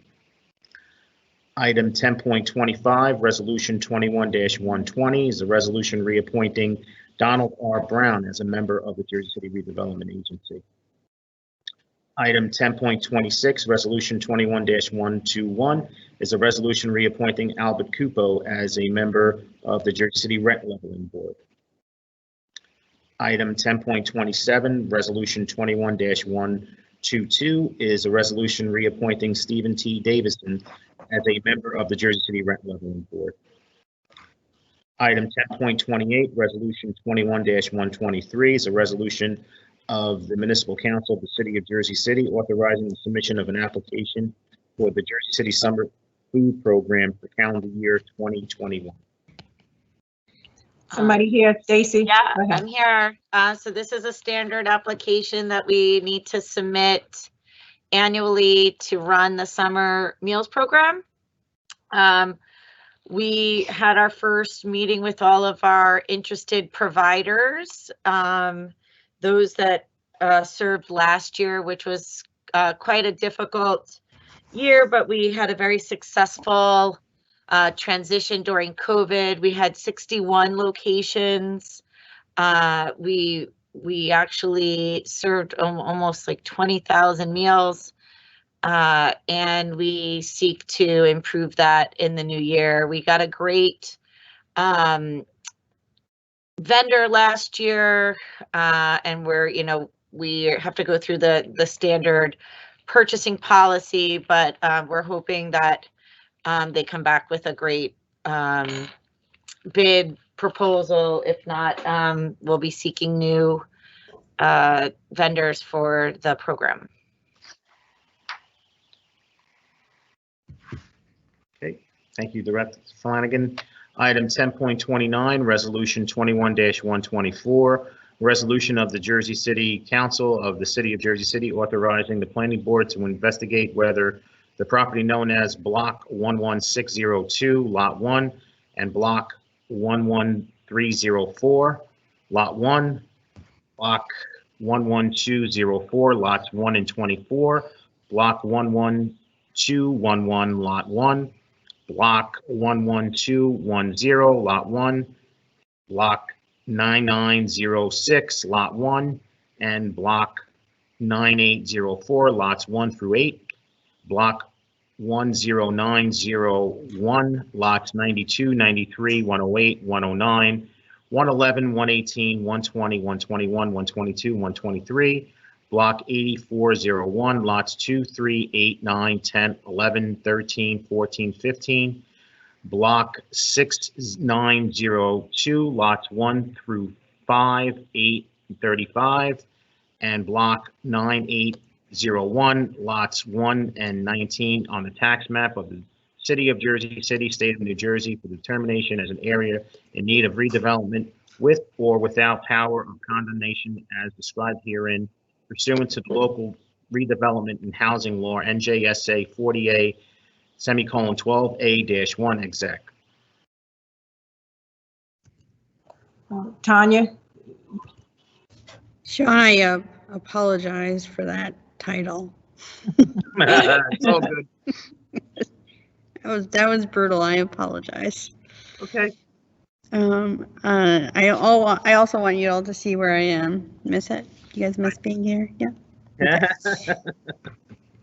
So just real quick, after a couple conversations with the Embankment Coalition and the attorney that was hired, we just wanted to ensure that the rail line or the trail line, whichever it is that gets developed, we're hoping for both, can be extended all the way up to Waldo and over to the Bergen Arches. So you see the map that was included as a part of this resolution. You can see all the additional lots, whereas previously they just kind of ended at Waldo, or what is known as Block 1 through 8.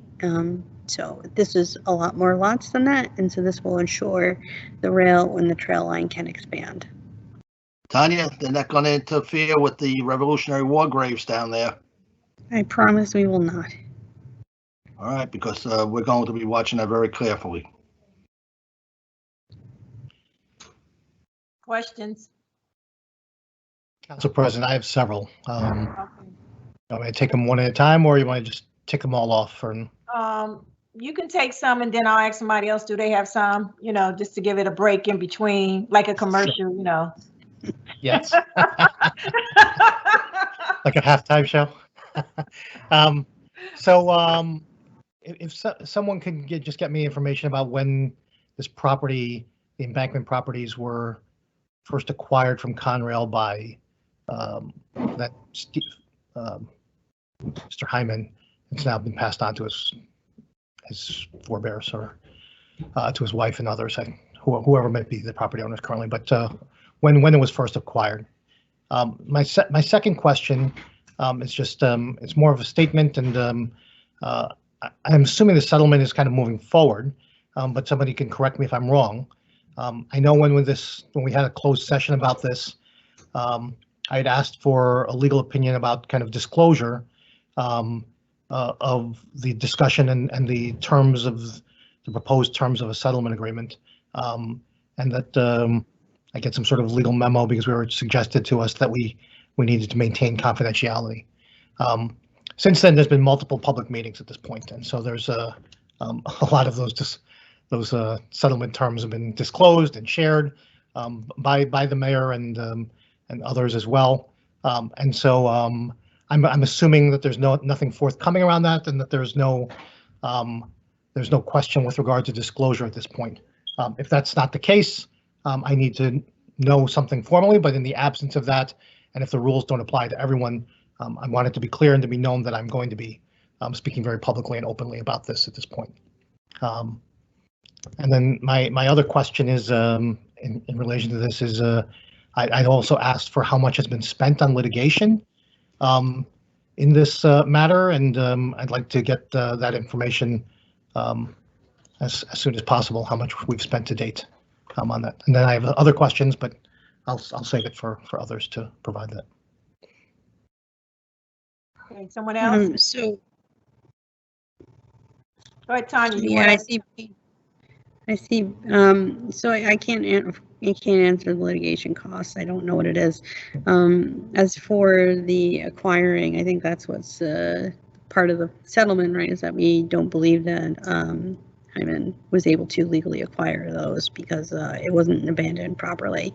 I do believe all of that transaction, whether it's legal or not, happened under the Schundler. I can't give you the exact year. I can definitely look it up though. I know that much.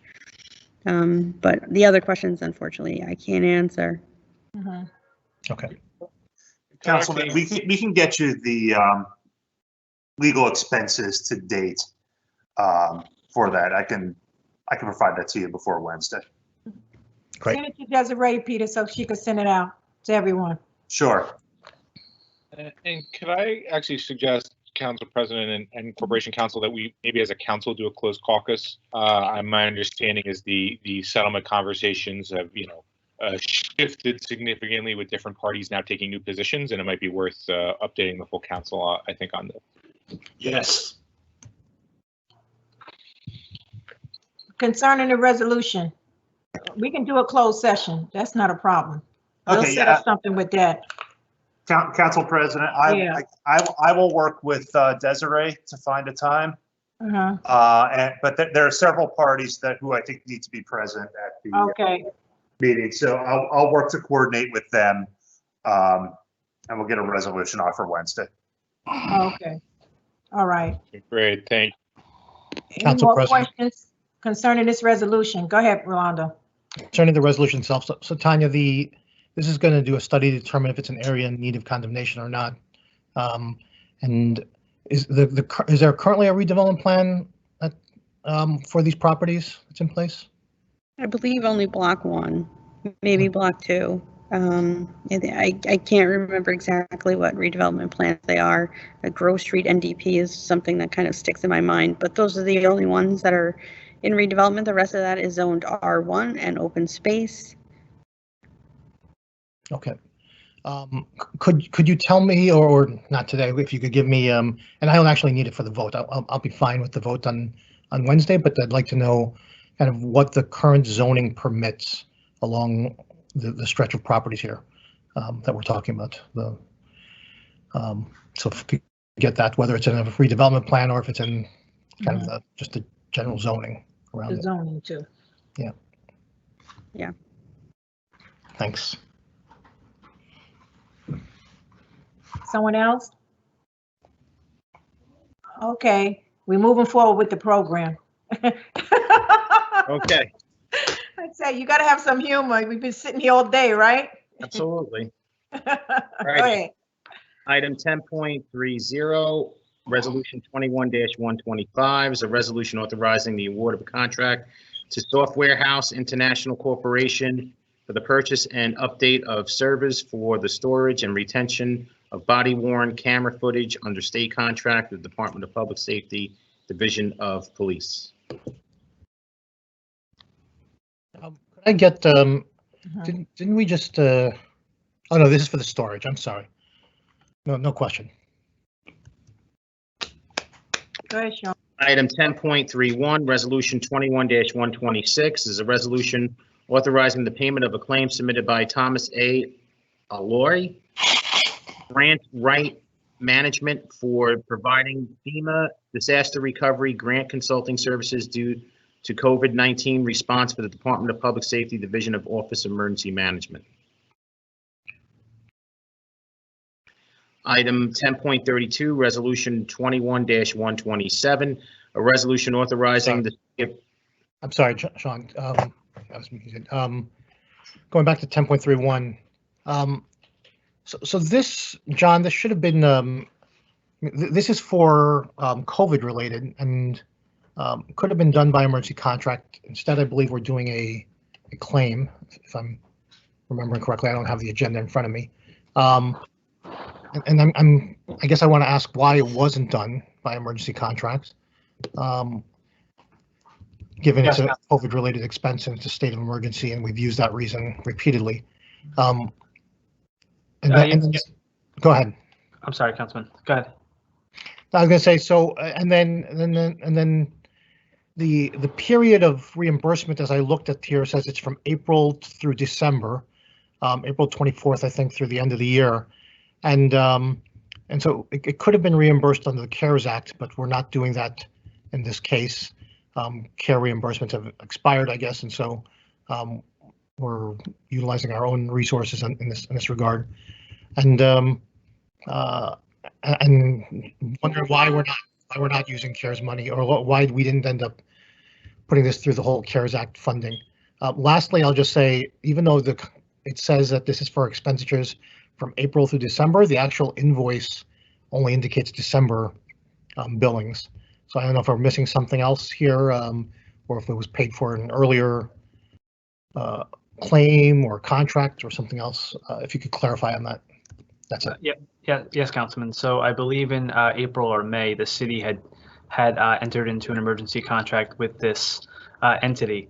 The difference here that you see on this claim is what exceeded that not to exceed contract. So that's why it's identified as a claim. The rest of the dollars that were expended on this contract pursuant to those claims between March and December were reimbursed by or put in for reimbursement by CARES Act qualifications. And will this one be reimbursed by CARES? So this one will actually put in as a FEMA claim reimbursement and potentially be reimbursed at 80%. Okay. No further questions. Thank you. Item 10.32, Resolution 21-127, resolution authorizing the City of Jersey City to accept funds from the New Jersey Department of Law and Public Safety, Division of Criminal Justice, on behalf of the Police Department to purchase Body Armor 2020 Body Armor Replacement Fund. Item 10.33, Resolution 21-128, a resolution determining the form and other details of general obligation refunding bonds of the City of Jersey City and the County of Hudson, New Jersey, and providing for the sale and delivery of such general obligation refunding bonds. Item 10.34, Resolution 21-129.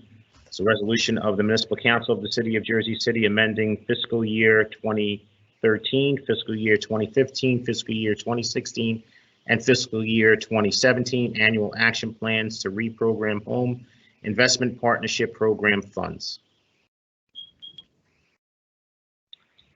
Item 10.35, Resolution 21-130, a resolution authorizing the award of a contract to Insight Public Sector to provide Microsoft M365 GCC software and other server software software licensing under New Jersey State contract for the Department of Administration Division of Information Technology. Item 10.36, Resolution 21-131 is a resolution authorizing the award of a contract to Atlantic Salt, Inc. for the purchase and delivery of rock salt for the Department of Public Works Division of Sanitation through the Hudson County Cooperative Agreement.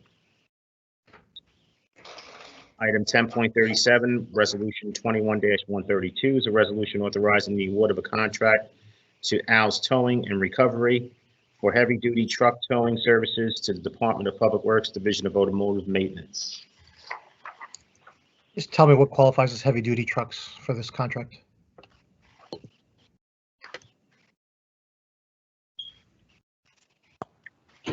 John? Yes, Councilman, this would be for the towing of any of our vehicles. We do have some light to mid-weight tow trucks down at DPW for cars and pickups. This would be for anything that has a double axle on the back, think roll-offs, dump trucks, anything of that nature. And it's an as needed contract, so we'd only be invoiced for the services rendered. Can I get the expenditures for the past 3 years? Yeah, just so you know, Councilman, I'm not sure if it's the same vendor, but it's in the same line item. Yeah. Yeah. Okay, item 10.38, resolution 21-133 is a resolution authorizing the award of a contract to JC Contracting Inc. for Newark Avenue Pedestrian Plaza, Jersey City project number 16-017E for the Department of Administration, Division of Engineering, Traffic and Transportation. You tell me, this is all capital dollars being expended, upwards of $8 million. Which capital bond are we talking about? Is this the most recent one, or is it from previous? Can you give me the source of that, when that bond was issued and approved by the council? Yes, Councilman. So just as a precursor, when you look at the line item accounting that's drawn down, the first two identifiers would be the year that those bonds were issued. So 18- would be 2018, 20- would be 2020, et cetera. No.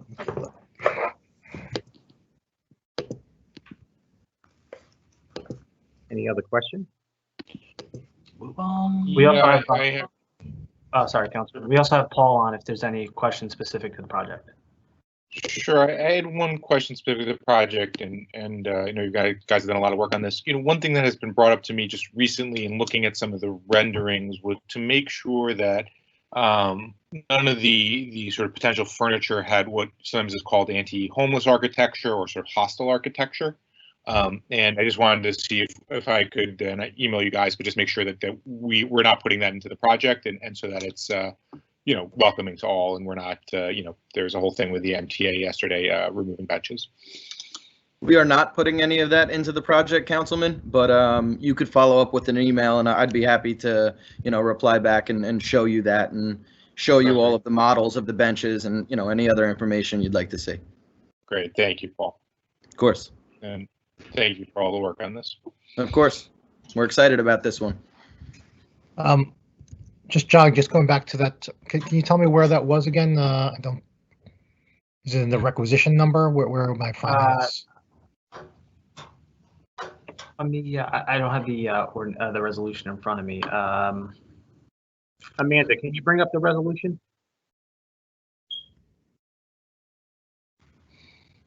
Okay, I'm sorry, Councilman. I have that in my internal records, but I'll supply you the spreadsheet with the serial ordinances next to it. So in my spreadsheet, I have another column there that identifies the ordinance, but I'll provide that to you.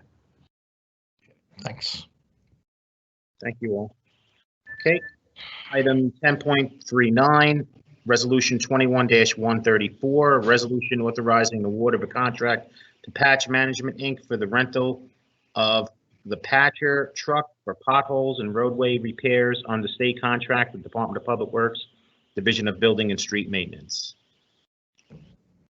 Item 10.40, resolution 21-135 is a resolution authorizing the award of a contract to Western Industries North LLC for the pest control services through Sourcewell Purchasing Cooperative for the Department of Public Works, Division of Buildings and Street Maintenance. Can I just, for the last two resolutions, can you give me the past spend down on these? I assume these are all based on consumption as well. Yes, correct. I'll give you the last 3 years, Councilman. I'm assuming the potholes, we probably spent all of it, but just curious. Okay, item 10. I'm sorry, you done? I said no further questions. Oh, okay, great. Item 10.41, resolution 21-136 is a resolution authorizing a second amendment to a contract with the Municipal Group PA in connection with the design and construction administration services for the historic preservation City Hall side entrance stairs rehabilitation, project number 2018-009 for the Department of Administration, Division of Architecture. Is the south side of the building or the north side, the Montgomery side or the Mercer? This is the Mercer side, Councilman. The other side is nearing completion, and then this last piece is going to be installed on the Mercer side, and the project will be fulfilled. Okay, so this is a extension of the contract for the company that is essentially monitoring the contract for us, correct?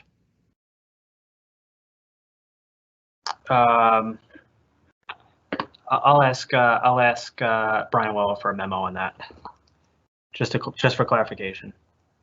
So my question though, as a follow-up, so that's my understanding. The way I'm interpreting it is that this company is hired to represent us to kind of provide oversight of the project, right? So if I could get the original budget on the actual work itself, and then since we're doing a change order for this contract, do we anticipate or did we already approve a change order previously for this contract to extend it further as well? And so how much is that change order anticipated on the contract, or how much did we approve in the past, I guess, on whether it was approved previously or if it's going to be approved in the future on the actual work to be done on the stairs? Yep, absolutely, Councilman. Thanks.